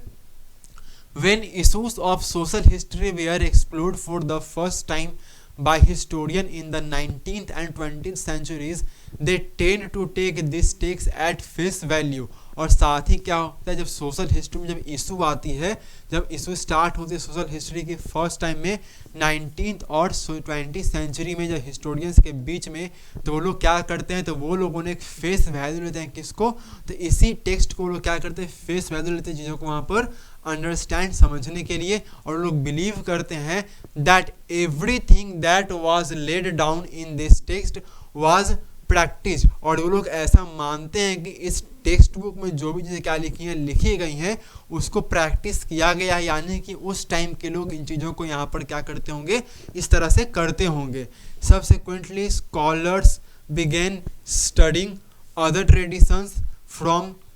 Works in Pali, Prakrit and Tamil. और साथ ही में क्या होता है, जो उस टाइम जो विद्वान हैं, तो विद्वान क्या करते हैं, स्कॉलर्स जो होते हैं इसको स्टडी करते हैं, है ना। सारे दूसरे अदर ट्रेडिशंस को लोग क्या करते हैं, स्टडी करते हैं, जो कि हमारी अलग अलग लैंग्वेज में हमें देखने को मिलती है, जैसे पाली लैंग्वेज है, प्रकृत लैंग्वेज और तमिल लैंग्वेज में हमें देखने को मिलती है। लास्ट हमारे हैं These studies indicated that the ideas contained in normative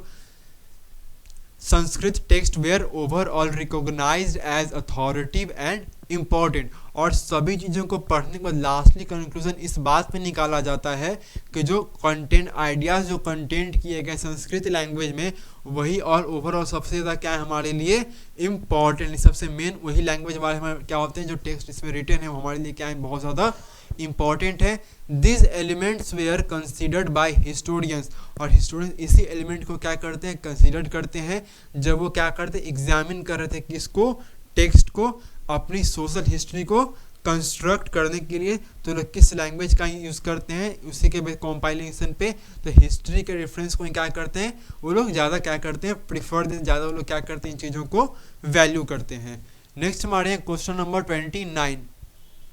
Examine the evidence that suggests land revenue was important for the Mughal fiscal system। यानी कि हमें क्या करना है, तो हमें कुछ एविडेंस बताने हैं जो लैंड रेवेन्यू को सजेस्ट करते हैं कि मुगल फिशल सिस्टम के लिए क्या था, जो लैंड रेवेन्यू था वो क्या था, बहुत ज़्यादा इम्पॉर्टेंट था, है ना। मुगल के लिए क्या था, लैंड का जो रेवेन्यू था वो बहुत ज़्यादा क्या था, इनका इम्पॉर्टेंट था। तो पहला हम लोग देखते हैं, revenue from the land was the economic main stay of the Mughal period. यानी कि जो रेवेन्यू, जो टैक्स कलेक्शन था, किसकी हम लोग बात करते हैं, जो टैक्स कलेक्शन, जो लैंड रेवेन्यू की बात करते हैं, तो कहीं ना कहीं वो क्या था, बहुत ही क्या था, मेन था किस चीज़ के लिए, तो मुगल्स के लिए वो बहुत ही रेवेन्यू का एक बहुत ही क्या था, बड़ा सोर्स था। It was there for vital for the state to create an administrative apparatus to ensure control over agriculture production. और इससे कहीं ना कहीं वो लोग क्या, जो मुगल्स होते थे वो क्या करते थे, एक उनके लिए एडमिनिस्ट्रेशन जो होती थी वो अपना क्या एडमिनिस्ट्रेशन कंट्रोल दिखाते थे किसके ऊपर, तो एग्रीकल्चर प्रोडक्शन के ऊपर, है ना। साथ ही साथ and to fixed and collect revenue from across the length and breath of the rapidly expanding empire. और क्योंकि उनका एम्पायर का, उनको एम्पायर को अपना एक्सपैंड करने, तो कहीं ना कहीं क्या थे, वो रेवेन्यू पे बहुत ज़्यादा क्या होते, डिपेंड होते थे, खास करके रेवेन्यू वहाँ से जैसे एग्रीकल्चर जो प्रोडक्शन वहाँ पर होती थी। साथ ही वो क्या करते, तो हर लोगों के लिए रेवेन्यू का मॉडल थोड़ा डिफरेंट था, क्योंकि जिनके पास जितना ज़मीन होता था उसके अकॉर्डिंगली उनसे क्या ली जाती थी, टैक्स वगैरह उनसे, यानी कि उनकी ज़मीन को एक एक इंच नापा जाता, जिस कारण से उसके अकॉर्डिंग उनसे क्या रेवेन्यू वगैरह उनसे कलेक्ट किया जाता था। This apparatus include the office daftar of the diwan who was responsible for supervising the fiscal system of the empire, यानी कि जो मुगल एम्पायर था उसका जो फिशल सिस्टम के लिए रिस्पॉन्सिबल कौन थे, यानी कि इसको सुपरवाइज कौन करते थे, इसको जो सुपरवाइज करते थे वो कौन करते थे, दीवान करते थे। और दीवान इसको कहाँ पर रखते थे, सारी चीज़ों को ऑफिस में मैनेज करते थे, जिसको उस टाइम पे क्या बोलते थे, तो जिसको उस टाइम पे दफ्तर बोला जाता था। Revenue officers and record keepers penetrate the agricultural domain and became a decisive agent in shaping agrarian relations। और जो रेवेन्यू क्या थे, जो रेवेन्यू ऑफिशियल्स थे और जो रिकॉर्ड यानी कि जो लैंड का कम्प्लीटली रिकॉर्ड रखते थे, ये एग्रीकल्चरल डोमेन में क्या थे, बहुत ज़्यादा क्या थे, इनके जो डिसीजन होते थे वो बहुत ज़्यादा क्या माने जाते थे, इंपॉर्टेंट माने जाते थे। The Mughal state tried to first acquire specific information about the extent of the agricultural land in the empire and what these lands produced before fixing the burden of taxes on people। और साथ ही बहुत अच्छी चीज़ यहाँ पर क्या होती थी, मुगल जो स्टेट सबसे पहले क्या करते थे, वो लोग एक्वायर स्पेसिफिक इंफॉर्मेशन लेते थे, यानी कि उनके एम्पायर के अंदर कितना ऐसा लैंड है जहाँ पर एग्रीकल्चर क्या हो रही है, की जा रही है, एग्रीकल्चरल लैंड कितने हैं, पहले वो लोग क्या करते थे, इसके बारे में कंप्लीट इन्फॉर्मेशन क्या करते थे, पता करते थे। एंड साथ ही वो लोग ये भी पता करते थे कि जो लैंड है वो इस लैंड पे प्रोडक्शन कितना हो रहा है ना, इस लैंड पे जितना कितना प्रोडक्शन हो रहा है उसके अकॉर्डिंगली वो लोग क्या लगाते थे, टैक्सेस को लोगों पर लगाते थे लैंड पे, ताकि लोगों को ना कर्ज का टैक्स का बर्डन ना हो। यानी कि पता चला कि ना लैंड यहाँ पे फार्मिंग हमारी प्रोडक्शन बहुत कम हुई है और सभी पे इक्वल जब हम लोग टैक्स को लगा देंगे तो कहीं ना कहीं जिनके पास क्या हुआ है, कम हुआ है प्रोडक्शन, उनका टैक्स क्या हो जाएगा, उनके लिए एक तरह से बर्डन हो जाएगा। तो सबसे पहले वो क्या करते थे, पता करते थे कि लैंड का प्रोडक्शन कितना, यानी कौन से लोग कितना प्रोडक्शन कर रहे हैं, उसके अकॉर्डिंगली उनके ऊपर क्या लगाया जाता था, उनके ऊपर टैक्स को लगाया जाता था। The land revenue arrangements consisted of 2 states. और जो लैंड रेवेन्यू का अरेंजमेंट था वो 2 स्टेज में होता था। पहला स्टेज कौन सा हमारा था, तो first assessment and then actual collection. पहले लोग क्या करते, असेसमेंट करते थे एंड देन उसके बाद क्या किया जाता था, एक्चुअल कलेक्शन वहाँ पर की जाती थी। The jama was the amount assessed as oppose to hasil the amount collected. वहीं पे जो हम लोग असेस्टेड अमाउंट की बात करते हैं तो उसको क्या बोलते थे हम लोग, तो उसको हम लोग क्या बोलते थे, जमा बोलते थे। और जो एक्चुअल अमाउंट जो कलेक्ट किया जाता था वहाँ पर उसको क्या बोला जाता था, तो उसको हासिल बोला जाता था। Akbar declared that while he should strive to make cultivators pay in cash. और अकबर ने क्या किया था, अकबर ने फ्री किया था कि आप चाहो तो क्या कर सकते हो, कैश में मुझे क्या कर सकते हो, अमाउंट दे सकते हो। The option of payment in kind also to be kept open while fixing revenue the attempt of the state was to maximise its claims. और साथ ही क्या बोला अकबर ने कि अगर आपके पास क्या है, कैश, सब कैश भी दे सकते हो, और अगर आपके पास पैसा नहीं है तो आप अपनी सर्विसेज क्या कर सकते हो, राज्य के अंदर दे सकते हो, किंग को आप अपनी सर्विसेज क्या कर सकते हो, दे सकते हो फ्री ऑफ कॉस्ट। यानी कि आप जो अगर आप टैक्स नहीं पे करोगे तो आपको अपने क्या करने पड़ेंगे, सर्विसेज देने पड़ेंगे और आप फ्री ऑफ क्या होंगे। और आपको क्या करने, अगर आपके पास क्या है, टैक्स नहीं है कैश देने के लिए, पैसे आपके पास अगर नहीं है तो आपको अपनी क्या देनी पड़ेगी, तो आपको अपनी सर्विसेज फ्री में क्या करनी पड़ेगी, देनी पड़ेगी, है ना। नेक्स्ट हमारे हैं, और इसका मेन पर्पस क्या था किंग का, तो वो बेसिकली क्या कर सकते हैं, क्लेम्स को ज़्यादा मैक्सिमाइज क्या कर सकें। Both cultivated and cultivable lands were measured in each province. और अकबर के हर प्रोविंस में क्या किया जाता था, जितने भी कल्टिवेटेड लैंड्स थे और जो कितने भी क्या थे, कल्टिवेटर्स थे, इनके ज़मीन का 1-1 इंच क्या किया जाता, नापा जाता था, जिसको अबुल फजल ने, किसने, तो जिसको अबुल फजल ने अपनी एक बुक आईने अकबरी में क्या किया है, बताया भी है। क्या किया है, आईने अकबरी में उन्होंने क्या किया है, इस चीज़ों को बताया भी है। नेक्स्ट हम लोग देखते हैं, next Aurangzeb expressly instructed his revenue officers to prepare annual records of the number of cultivators in each village, yet not all area were measured successfully. और जब कब आता है, जब हमारे कौन आते हैं, जब औरंगजेब आते हैं तो औरंगजेब क्या करते हैं, इंस्ट्रक्ट करते हैं जितने भी उनके टाइम पर जितने भी कौन थे, तो जितने भी रेवेन्यू ऑफिसर्स थे, कौन थे, तो अकबर के टाइम पे जितने भी रेवेन्यू ऑफिसर्स थे उन्होंने क्या किया, उनको एक्सप्रेसली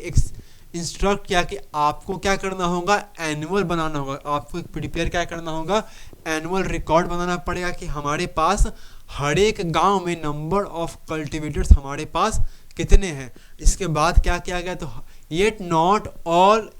वेयर मेजर्ड सक्सेसफुली, लेकिन इसके बाद भी जितने भी एरियाज होती थी उन सभी को सक्सेसफुली मेजर क्या किया गया, नहीं कर पाए, वो कर पाने में क्या रहे, नाकामयाब रहे। नेक्स्ट क्वेश्चन हमारे हैं, examine the condition of zamindars in Mughal agrarian society, यानी कि जो जमींदार की क्या कंडीशन थी मुगल्स के टाइम पे, उसके बारे में क्या करना है, हमें एक्सप्लेन करना है। यानी कि जो जमींदार हुआ करते थे, कौन, तो जो जमींदार हुआ करते थे, तो जमींदार की मुगल एम्पायर के टाइम पे मुगल एग्रीगेशन सोसाइटी में उनकी क्या कंडीशंस थी, इसके बारे में क्या करने हमें देखने हैं। पहला हमारा the zamindars who were landed properties who also enjoyed certain social and economic privilege by virtue of their superior status in rural societies, यानी कि जो हमारे को मतलब जमींदार हुआ करते, जो क्या थे, लैंड के, जो बड़े बड़े लैंड के क्या होते थे, जो मालिक हुआ करते थे, जो बहुत बड़े बड़े एरिया में लैंड को क्या करते थे, ओन करते थे, उनको क्या मिलता था, तो उनको कहीं ना कहीं सोशल और इकोनॉमिक प्रिविलेज मिलता था। क्या मिलता था, उनको सोशल और इकोनॉमिक प्रिविलेज मिलता था, क्योंकि गांव में क्या होता था, रूरल सोसाइटी में कहीं ना कहीं वो क्या थे, सुपीरियर होते थे। क्या थे, वो सुपेरियर थे। रूरल सोसाइटी में वो कैसे थे, सुपेरियर थे। जिस कारण से क्या देखने को मिलता है हमें, जिस कारण से हमें देखने को ये मिलता है कि जमींदार को क्या मिलता था, सोशल और इकोनॉमिक उनको प्रिविलेज बहुत ज़्यादा दी जाती थी। Caste was one factor that accounted for the elevated status of zamindar, another factor was that they perform certain services, khidmat for state. यानी कि पहला क्या था, कास्ट, यानी कि जमींदार जो होते वो कहीं ना कहीं अपर कास्ट को क्या करते थे, बिलोंग करते थे। और उस टाइम हमारे इंडिया के अंदर क्या था, कास्टिज्म हमारे यहाँ पे क्या थी, बहुत ज़्यादा होती है, कि जातिवाद जिसको हम लोग बोलते हैं वो बहुत ही क्या थी, उस टाइम पर ज़्यादा हुआ करती थी। जिस कारण से एक तो जितने भी जमींदार हो ये अपर कास्ट के होने का इनको प्रिविलेज मिलता था, और दूसरी क्या होती थी, तो ये कुछ सर्विसेज खिदमत करते, किसकी खिदमत करते थे, तो ये स्टेट यानी कि ब्रिटिश की क्या करते, खिदमत करते, इनके फ्री में उनके लिए बहुत सारे क्या करते थे, ये लोग काम करते, अपनी बहुत सारी सर्विस क्या करते, अंग्रेजों को ये लोग फ्री में दिया करते थे। The zamindars held extensively personal lands termed milkiyat meaning property, और जो जमींदार थे उनके जो पर्सनल लैंड्स होते थे उनको क्या बोला जाता था, तो जो उनके पर्सनल लैंड्स होते थे उनको क्या बोलते थे, तो उनको वो लोग मिल्कियत, वो इसका मतलब क्या होता है, हमारा प्रॉपर्टी होता है। Milkiyat lands were cultivated for the private use of zamindar, और जो मिल्कियत होती थी यानी कि जो उनकी प्रॉपर्टी होती थी, जमींदार क्या करते थे, तो अपनी प्रॉपर्टी को क्या करते थे, तो उनके ऊपर वो कल्टीवेशन करते थे, खेती बाड़ी किया करते थे, अपने किसके लिए, तो अपने वो प्राइवेट यानी कि अपने पर्सनल यूज़ के लिए उसका क्या करते थे, यूज़ करते थे, often with the help of hired और सर्वाइल लेबर। किसके हेल्प से, तो कभी कभी लेबर कैसे होते थे, तो कभी कभी वो हायर्ड लेबर्स होते थे, यानी कि ऐसे लेबर जिनको काम के बदले में पैसे देने पड़ते थे जमींदार को, लेकिन मोस्टली कैसे होते थे, तो मोस्टली सर्वाइल लेबर होते थे, है ना, कि इनको काम तो करेंगे जमींदार के पास, लेकिन जमींदार इनको काम करने के बिल्कुल भी क्या करेंगे, पैसे इनको नहीं देंगे। हमारे कौन होते थे, वो हमारे सर्वाइल लेबर होते थे, है ना, जिनको काम के बदले पैसे नहीं दिए जाते थे। द जमींदार्स कुड सेल, जमींदार क्या करते थे, तो अपना प्रॉपर्टी वो लोग सेल भी कर सकते थे, मॉर्टेज गिरवी रख सकते थे। दिज लैंड्स एट विल, यानी कि अपने इस जमीन को लोग अपनी इच्छा अनुसार बेच सकते थे ना, मॉर्टेज यानी कि गिरवी भी रख सकते थे ना, बगैर और मॉर्टेज यानी कि उसको गिरवी भी क्या करते, बेच भी सकते थे, और अपनी जमीन को लोग गिरवी भी रख सकते थे अपनी इच्छा अनुसार। Zamindars also derived their power from the fact that they could often collect revenue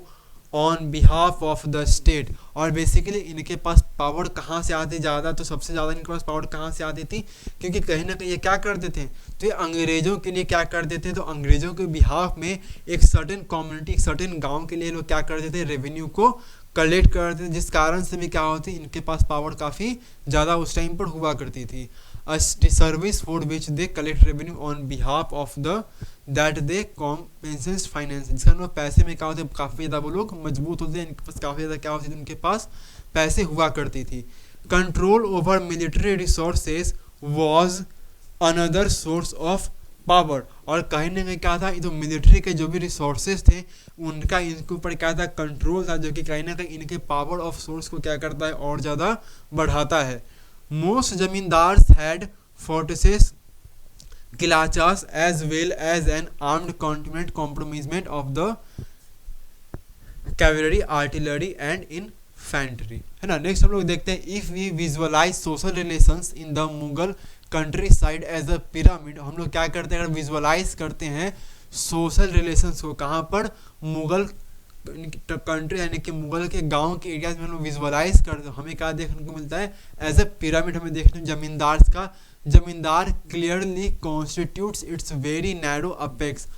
Abul Fazl's account indicate that an upper caste Brahmin Rajput combine had already established firm control over rural societies, और उसको क्या किया है, तो अबुल फजल ने अकाउंट किया है जो अपर क्लास के, जो अपर कास्ट के जो ब्राह्मण राजपूत होते थे वो कंबाइन क्या करते थे, तो एक कंट्रोल करते थे, कहाँ पर, रूरल सोसाइटी। तो कंबाइन क्या करते, रूरल सोसाइटीज़ पर वो क्या करते थे, एक फर्म की तरह कंट्रोल किया करते थे। It also reflects a fairly large repression from the so-called intermediate caste as well as a liberal sprinkling of Muslims zamindars. Contemporary documents give the impression that conquest may have been the source of the origin of some zamindars. The disposal of being weaker people by a powerful military chieftain was quite often a way of expanding a जमींदारी, यानी कि जो गरीब लोग होते military का कहीं ना कहीं उनके ऊपर भी क्या होता है, काफ़ी ज़्यादा कंट्रोल होता है एक वीकर पीपल के ऊपर, जिस कारण से कहीं ना कहीं हमें क्या देखने को, जमींदारी हमें क्या देखने को मिलता है और ज़्यादा उसका एक्सपैंड हमें देखने को मिलता है। It is however unlikely that the state would have allowed such a show of aggression by a zamindar unless he had been confirmed by an imperial order सनद, और imperial order को हम लोग क्या बोलते थे, imperial order को सनद बोला जाता है। यानी कि यहाँ पे बोला ये गया है कि जब तक क्या करेंगे, स्टेट अलाउ नहीं करेगी, जब तक जमींदार भी क्या कर पाते, इन चीज़ों को नहीं कर पाते, उनको सप्रेस नहीं कर पाते, तो कहीं ना कहीं वीकर सेक्शन को दबाने में, उनको कमज़ोर करने में जमींदार का तो हाथ था ही था, लेकिन जमींदार के साथ रिस्पॉन्सिबिलिटी किसकी थी यहाँ पर, जमींदार के साथ। जमींदार को पावर कहाँ से मिल रही थी, जमींदार को पावर ब्रिटिशर से मिल रही थी। जो सोसाइटी के जो वीकर सेक्शन उस टाइम पे जितने भी हुआ करते थे, तो जमींदार और ब्रिटिशर दोनों ने मिल के उनको क्या किया था, काफ़ी ज़्यादा सप्रेस किया था। More important were the slow process of zamindari consolidation, which are also documented in source. This involved colonialism of new lands by transfer of rights by order of state and by purchase, जिसके through जमींदार क्या करते, consolidation करते थे, है ना, उनके document के सोर्सेज में, जिसमें क्या क्या इन्वॉल्व होती थी, तो कॉलोनाइजेशन ऑफ न्यू क्या था, लैंड्स का होता था, ट्रांसफर ऑफ राइट्स होते थे हमारे, और ऑर्डर ऑफ स्टेट्स बाई खरीदने के थ्रू ऑर्डर ऑफ स्टेट वहाँ पर पास किए जाते थे। These were the processes which perhaps permitted people belonging to the relatively lower castes, और इस तरह के प्रोसेस किसके लिए दिए जाते थे, बनाए जाते थे, तो सोसाइटी के जो लोअर कास्टेस के लोग होते थे, ताकि वो क्या कर सके, जमींदारी के रैंक में इंटर कर सके एज जमींदारीज, और वो क्या कर सके, and sold quietly in this period, और वो अपने ज़मीन को भी क्या कर सके, यहाँ पर सेल वगैरह कर सके। नेक्स्ट हमारे क्वेश्चन है, the quit India movement genuinely a mass movement justify the statement, यानी कि हमारा कहता है क्विट इंडिया मूवमेंट, जो कि हमारा कब हुआ था, तो 1942 के अंदर क्या हुआ था, हमारा क्विट इंडिया मूवमेंट क्या हुआ था, एक बहुत ही बड़ा क्या था, एक तो ये एक बहुत ही बड़ा क्या था, हमारा एक मास मूवमेंट था, इसको हमें क्या करना है, जस्टिफाई करना है ना। तो पहला हम लोग देखते हैं अपने जो क्विट इंडिया मूवमेंट हमारा क्या होता है, जो after the failure of Cripps Mission Mahatma Gandhi decided to launch his third major movement against the British rule, यानी कि जब हमारी इंडिया के अंदर क्या, जब क्रिप्स मिशन आता है, कौन सी मिशन आती है, तो जब हमें क्रिप्स मिशन देखने को मिलता है इंडिया के अंदर, जब क्रिप्स मिशन क्या होता है यहाँ पर इंडिया के अंदर फेल हो जाता है, इसके बाद महात्मा गांधी क्या करते हैं, इसके बाद ही महात्मा गांधी क्या करते हैं, तो क्विट इंडिया मूवमेंट की महात्मा गांधी क्या करते हैं, स्टार्ट करते हैं। महात्मा गांधी क्या करते हैं, क्विट इंडिया मूवमेंट को स्टार्ट करते हैं। और क्विट इंडिया मूवमेंट जो महात्मा गांधी का था वो क्या था, उनका थर्ड मेजर मूवमेंट था। किसके अगेंस्ट, तो ब्रिटिश रूल के अगेंस्ट, यानी कि ब्रिटिशर्स के अगेंस्ट महात्मा गांधी का क्विट में थर्ड क्या था, मेजर उनका क्या था, मूवमेंट था। इससे पहले उन्होंने क्या किया था, नॉन कोऑपरेशन मूवमेंट और सिविल डिसोबेडिएंट मूवमेंट उन्होंने क्या किया था, ब्रिटिशर्स के अगेंस्ट क्या किया था, उनके रूल के अगेंस्ट उन्होंने महात्मा गांधी ने किया था। Quit India was genuinely a mass movement bringing into its ambit hundreds of thousands of ordinary Indians. और इस मूवमेंट में क्या था, हजारों लोग क्या करते हैं, महात्मा गांधी के साथ में आते हैं। स्पेशली कौन से लोग, तो स्पेशली यंग लोग क्या करते हैं, इस मूवमेंट में बहुत ज़्यादा क्या करते हैं, पार्टिसिपेट करते हैं, है ना। उन्होंने अपने कॉलेजेस को छोड़ दिए और वो जेल में क्या करेंगे, मूवमेंट के कारण चले गए। तो नेक्स्ट हम लोग देखते हैं, failure of Cripps Mission led to launch of Quit India Movement. और जैसे ही क्या होता है, इंडिया के अंदर हमारा क्या होता है, क्रिप्स मिशन फेल करता है, महात्मा गांधी क्या करते हैं, क्विट इंडिया मूवमेंट की क्या करते हैं, वो लोग स्टार्ट करते हैं। महात्मा गांधी क्या करते हैं, क्विट इंडिया मूवमेंट 1942 में क्या करते हैं, स्टार्ट करते हैं for the liquidation of British imperialism. और अंग्रेजों को और ज़्यादा कमज़ोर करने के लिए लोग महात्मा गांधी क्या करते हैं, इस मूवमेंट को स्टार्ट करते हैं। क्योंकि 1942 में क्या होता है, वर्ल्ड वॉर 2 हो रही थी, जिसमें ब्रिटिश क्या करते हर जगह पे बुरी तरह से क्या कर रहे थे, हार रहे, जिसका फायदा महात्मा गांधी वाला कि हमारे लिए क्या बिल्कुल सही मौका है कि हम क्या करेंगे, इस इतने बड़े मूवमेंट को हम लोग क्या करेंगे, स्टार्ट करेंगे। Dissatisfaction from the government of India act 1935। और कहीं ना कहीं जो हमारे लिए आई थी, जो गवर्नमेंट ऑफ इंडिया एक्ट 1935 आई थी, तो महात्मा गांधी या इंडियंस क्या थे, इससे भी क्या थे, बहुत ज़्यादा वो डिससेटिस्फाइड थे। Gandhi ji and other important leaders were arrested and jail. और इस मूवमेंट में क्या होता है, तो महात्मा गांधी और जो मेजर लीडर्स हैं हमारे, हम लोग बात करते हैं नेहरू जी की, है ना, किन की बात करते हैं, नेहरू जी की हम लोग बात करते हैं, राजेंद्र प्रसाद की बात करते हैं, किन की बात करेंगे हम लोग, राजेंद्र प्रसाद की बात। जो जितने बड़े बड़े क्या थे उस टाइम पे लीडर्स हुआ करते थे, इन सभी को क्या किया गया था, जेल के अंदर बंद कर दिया गया था। The mass movement was left to the young people of India. और इस तरह से जो मास पूरा मूवमेंट था वो किसके हाथों में चला गया, तो उस टाइम पे यंग पीपल थे इंडिया के, इनके हाथों में क्या चली गई, मूवमेंट की कंप्लीटली बागडोर चली गई। Younger activities organise strikes and acts of sabotage. और यंगर जो यंग कार्यकर्ता थे इस मूवमेंट के लिए, उन्होंने क्या किया, हड़ताल वगैरह किए मूवमेंट को सपोर्ट करने के लिए। Brought into the movement hundreds of Indians. और हजारों क्या होते हैं इंडियंस इस मूवमेंट के अंदर क्या करते हैं, इसके बाद पार्टिसिपेट करते हैं। यंगर एक्टिविटीज ऑर्गेनाइज, ये हो गए हमारे ब्रॉड। The socialist members like Jayaprakash Narayan were very active in the underground resistance. और हम लोग क्या बात करते हैं, जयप्रकाश नारायण की, है ना, जयप्रकाश नारायण की। तो ये बेसिकली क्या करते थे, बहुत ज़्यादा क्या होते हैं, तो क्विट इंडिया मूवमेंट कहते हैं, एक यंग लीडर थे और इस मूवमेंट के अंदर क्या करते हैं, बहुत ज़्यादा ये एक्टिव होते हैं। Independent government was proclaimed in many district like Satara, Medinipuri etc. और कहीं ना कहीं एक इंडिपेंडेंट स्वतंत्र सरकार क्या बनाई गई, अलग अलग जगह पे हिंदुस्तान के अंदर बनाई गई, जहाँ से हम लोग बात करते हैं कहाँ पे, तो सतारा के अंदर और मेदिनीपुर के अंदर क्या की गई, स्वतंत्र सरकार क्या की गई, बनाई गई हिंदुस्तानियों के थ्रू। British use force to suppress the movement but failed. और ब्रिटिश ने क्या किया, तो ब्रिटिश ने क्या किया, तो इस मूवमेंट को उन्होंने कमज़ोर करने की, मूवमेंट को ख़त्म करने की, दबाने की बहुत ज़्यादा क्या की उन्होंने कोशिश की, लेकिन वो क्या हो चुके हैं, फेल हो गए। इस मूवमेंट को दबाने में क्या हो गए, वो फेल रहे। Thousands of ordinary citizens joined the movement. और साथ ही हजारों लोगों ने क्या किया, और यानी कि जो आम नागरिक हुआ करते उस टाइम पे, इन्होंने भी क्या किया, इस मूवमेंट में क्या किया, बहुत बढ़ चढ़ कर क्या लिया, हिस्सा लिया। Young people participated in large number. और ज़्यादा में कैसे लोग देखने को मिलते थे, ज़्यादातर जो हमें लोग देखने को मिलते हैं इस मूवमेंट के अंदर, वो कैसे थे, तो यंग पीपल का रोल क्या था, तो यंग पीपल का जो रोल था हमारा किसके अंदर, क्विट इंडिया मूवमेंट के अंदर, वो क्या था, बहुत ज़्यादा इंपॉर्टेंट था हमारा। Muslim League was working on expanding its base. और इस टाइम में मुस्लिम लीग क्या कर रही थी, तो मुस्लिम लीग अपने आप को और एक्सपैंड करने में क्या हुई थी, लगी हुई थी। इन 1944 Gandhi ji was release from jail, और ठीक 2 साल के बाद, यानी कि ठीक 2 साल के बाद महात्मा गांधी को भी क्या कर दिया गया, जेल से उनको क्या कर दिया गया, रिलीज कर दिया गया, उनको जेल से वापस ले आया गया।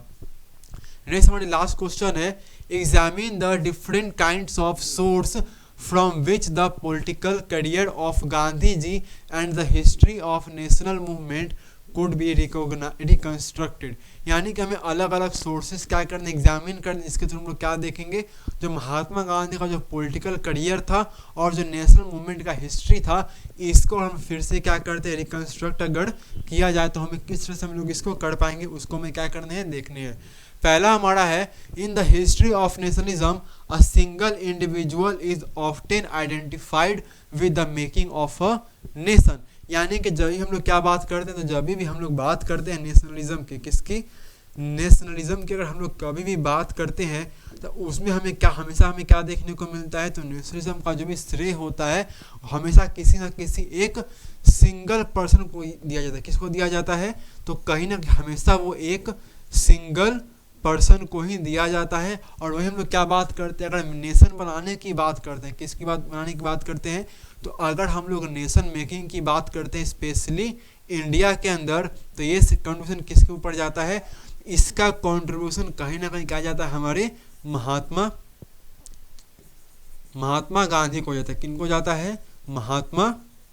गांधी को जाता है। Mahatma Gandhi has been regarded as the father of the Indian nation, और जिस कारण से महात्मा गांधी को हम लोग क्या बोलते हैं, father of the Indian nation, यानी कि राष्ट्रपिता क्या बोलते हैं, हम लोग महात्मा गांधी को बोलते हैं। In so far as Gandhi ji was the most influential and revered of all the leaders who participated in the freedom struggle, Mahatma Gandhi's political career was shaped and constructed by the society in which he lived। यानी कि हम लोग कहीं ना कहीं बात करते हैं महात्मा गांधी के बारे में, तो कहीं हम लोग क्या देखते हैं, 1917 से क्या देखते हैं हम लोग, 1917 से लेकर के अगर हम 1947 तक का कंट्रीब्यूशन देखते हैं, तो इस टाइम में महात्मा गांधी का कंट्रीब्यूशन कहीं ना कहीं क्या होता है ना, कि मूवमेंट जो भी हुए थे, तो मूवमेंट में अलग लोगों ने बहुत ज़्यादा पार्टिसिपेट किया। जैसे हम लोग बात करते हैं अगर सुभाष चंद्र बोस की, किसकी बात करते हैं हम लोग, सुभाष चंद्र, हम लोग अगर बात करते हैं सुभाष चंद्र बोस की, है ना, हम लोग अगर बात करते हैं किन की, भगत सिंह की, है ना, हम लोग बात करते हैं अगर, है ना। नेक्स्ट हम देखते हैं, अगर हम लोग क्या करते हैं, तो अगर हम लोग बात करते हैं सुभाष चंद्र बोस की, है ना, भगत सिंह की, है ना, हम लोग बात करते हैं अगर राजगुरु की, है ना, अगर हम लोग बात करते हैं राजगुरु की, है ना, तो ये सभी लोगों क्या था, तो कंट्रीब्यूशन नो डाउट सभी लोगों का कंट्रीब्यूशन इंडिपेंडेंस में बहुत ही बड़ा था, बहुत ही ज़्यादा था। लेकिन अगर सिंगल एक पर्सन की हम लोग बात करते हैं, तो महात्मा गांधी ने क्या किया था, तो 1970 से 1940 जो टाइम पीरियड था, कहीं ना कहीं हम लोग इनको क्या बोलते हैं, एक गांधीयन एरा बोलते हैं। क्या बोलते हैं, गांधीयन एरा बोलते हैं। यानी कि इस टाइम पीरियड में महात्मा गांधी का जो कंट्रीब्यूशन था कंट्री को आज़ाद कराने में, कंट्री के अलग अलग मूवमेंट करने में, ये महात्मा कंट्रीब्यूशन एक सिंगल पर्सन से हमें क्या देखने को मिलता है, सबसे ज़्यादा देखने को मिलता है। तो और हम लोग क्या बात है, गांधी जी के पॉलिटिकल करियर को सेव करने के लिए, तो वहीं से जहाँ पर जो सोसाइटी में क्या करते महात्मा गांधी रहते थे, वहीं से क्या करते हैं, उनके करियर को सेव करते हैं politically. There are many kinds of sources from which we can construct the political career of Gandhi ji and the history of the nationalist movement। यानी कि बहुत सारे ऐसे हमें क्या देखने को मिल जाएंगे, सोर्सेज देखने को मिल जाएंगे, जिनके थ्रू हम लोग क्या करेंगे, तो महात्मा गांधी के पॉलिटिकल करियर को हम लोग क्या कर सकते हैं, कंस्ट्रक्ट कर सकते हैं, और नेशनलिस्ट मूवमेंट की हिस्ट्री को हम लोग क्या कर सकते हैं, कंस्ट्रक्ट कर सकते हैं। वही हम लोग बात महात्मा गांधी के पॉलिटिकल करियर की, किसकी बात करते हैं हम लोग, अगर महात्मा गांधी के पॉलिटिकल करियर की, तो कौन थे,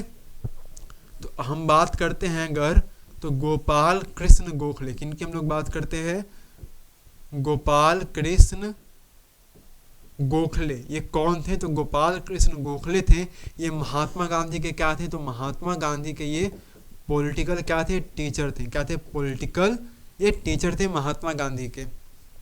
the sources to know about Mahatma Gandhi and nationalist role are, और हम लोग क्या देखते हैं, तो अगर हम लोग सोर्सेज के बारे में जानकारी लेते हैं, जिससे महात्मा गांधी और नेशनलिस्ट के बारे में रूल का पता चले। तो रूल कौन कौन से हमारे हैं, तो पहला हमारा है public voice and private script, यानी कि महात्मा गांधी ने बहुत सारी ऐसी अलग अलग बुक्स लिखी हैं। हिंद स्वराज लिखा है उन्होंने, है ना, माई एक्सपेरिमेंट विद ट्रूथ लिखा है महात्मा गांधी से, कहीं ना कहीं हमें क्या करती है, पता चलती है उनके करियर्स के बारे में। Speeches of Gandhi ji and his contemporaries on his political role, यानी कि जो महात्मा गांधी का जो भी स्पीच था, यानी कि उनके जो क्या थे उनके जो समकालीन के जितने भी लोग थे उनका क्या रोल रहा है इंडिपेंडेंस में पॉलिटिकली, तो उनसे भी हमें क्या मिलती है, महात्मा गांधी का करियर हमें पता चलता है। नेक्स्ट हमारे हैं personal and private letters on political and private thoughts about the country, और कहीं ना कहीं महात्मा गांधी ने कुछ लेटर्स भी लिखे हैं, कुछ प्राइवेट लेटर्स हैं कि इसके बेसिस पे तो पॉलिटिकली और प्राइवेट थॉट्स महात्मा गांधी के हमें उनके लेटर्स भी देखने को मिलते हैं, जो कहीं ना कहीं उनके कंट्री के बारे में वो क्या करते हैं, वहाँ पर वो बातें करते हैं। Journals published by the government etcetera, और कहीं ना कहीं क्या उस टाइम जो गवर्नमेंट थी उन्होंने भी क्या किया, बहुत सारे जर्नल्स को उन्होंने पब्लिश किया था, जिससे हमें क्या पता चलती है, जानकारी हमें पता चलती है। नेक्स्ट है ऑटोबायोग्राफीज रेट्रोस्पेक्टिव अकाउंट, साथ ही महात्मा गांधी की बहुत सारी बुक्स हमें देखने को, जैसे हम लोग बात करते हैं माई एक्सपेरिमेंट विद ट्रूथ, है ना, हिंद स्वराज, इस तरह की अलग अलग बुक्स अकाउंट से भी क्या मिलती है, हमें इन्फॉर्मेशन उनके बारे में देखने को मिलती है। Records written by policeman and officials, साथ ही साथ कुछ ऐसे भी रिकॉर्ड्स में जिनको रिकॉर्ड किन्होंने लिखा था, तो पुलिस वालों ने, है ना, वहाँ के जो ऑफिशियल्स थे उन्होंने जो पर्टिकुलर रिकॉर्ड को लिखा था, तो उससे भी हमें क्या मिलती है, बहुत सारी इन्फॉर्मेशन हमें मिलती है। Newspaper on the conversion of political movement into mass movement, और कहीं ना कहीं जो न्यूज़पेपर उस टाइम पर थी, जो न्यूज़पेपर जो कहीं ना कहीं पॉलिटिकल जो मूवमेंट था महात्मा गांधी का, वो किस तरह से एक मास मूवमेंट के अंदर क्या होता था, कन्वर्ट होता था। इससे भी हमें न्यूज़पेपर के आर्टिकल से हमें क्या मिलती है, पता चलती है कि महात्मा गांधी का पॉलिटिकल क्या इन्फ्लुएंस था लोगों के ऊपर। Records prepared by home ministry department, और जो होम मिनिस्ट्री डिपार्टमेंट उस टाइम पे हुआ करती थी उनके रिकॉर्ड में क्या मिलती है, तो महात्मा गांधी के पॉलिटिकल करियर में हमें बहुत सारी इन्फॉर्मेशन मिलती है। लास्ट हमारे हैं the information from the localities and the common people, साथ ही साथ वहाँ के जो कॉमन पीपल हैं, जो वहाँ के जो लोकल लोग हैं, उनसे क्या मिलती है, बहुत सारी हमें इन्फॉर्मेशन देखने को मिलती है महात्मा गांधी के बारे में। साथ ही साथ हमें क्या मिलती है, तो जो क्या है, pictures of Gandhi reveal how he was perceived by the people, और जिस तरह से हम लोग आज के टाइम पे क्या करते हैं, महात्मा गांधी के पिक्चर्स को यूज़ करते हैं ना अपनी करेंसी पे, जो कहीं हमारे क्या होता है नेशनल फेस्टिवल इनके हम लोग मनाते हैं, है ना, गांधी जयंती को, तो कहीं ना कहीं ये बताता है महात्मा गांधी का जो पॉलिटिकल करियर था और जो नेशनल मूवमेंट का जो उनका रोल रहा था हमारे कंट्री में, वो कितना ज़्यादा इन्फ्लुएंस रहा था, उनका कॉन्ट्रीब्यूशन कितना ज़्यादा क्या था हमारे कंट्री के लिए, फ्रीडम के लिए इम्पोर्टेंट रहा था। Fortnightly reports of various provinces, और साथ ही हमें क्या जो देसी रजवाड़े थे, जो देसी रियासतें थी, उनके भी कुछ क्या मिलते हैं, रिपोर्ट्स वगैरह हमें देखने को मिलते हैं, जिससे क्या होता है, हमें पता चल पाता है कि महात्मा गांधी ने क्या किया, उनका क्या पॉलिटिकल करियर उनका कितना क्या रहा था, एडवांस रहा था, उनका जो इम्पैक्ट था, उनकी जो थिंकिंग थी, उनकी जो वर्क थी, उनका इम्पैक्ट वहाँ के लोगों पर क्या होता था, बहुत ही ज़्यादा होता था, जिस कारण से महात्मा गांधी किसी मूवमेंट को क्या कर पाते थे, तो मूवमेंट को वो नेशनल लेवल पर क्या कर पाते थे, तो मूवमेंट को महात्मा गांधी नेशनल लेवल पर क्या कर पाते थे, इजीली महात्मा गांधी मूवमेंट को नेशनल लेवल पर ले जा पाते थे, है ना। तो ये हमारे आज के सेक्शंस यहीं पढ़ते हैं ना, बाकी के जो बचे हुए सेक्शंस हमारे हैं उसको हम लोग क्या करेंगे, अपने नेक्स्ट वीडियो में कवर करेंगे। तब तक के लिए थैंक यू।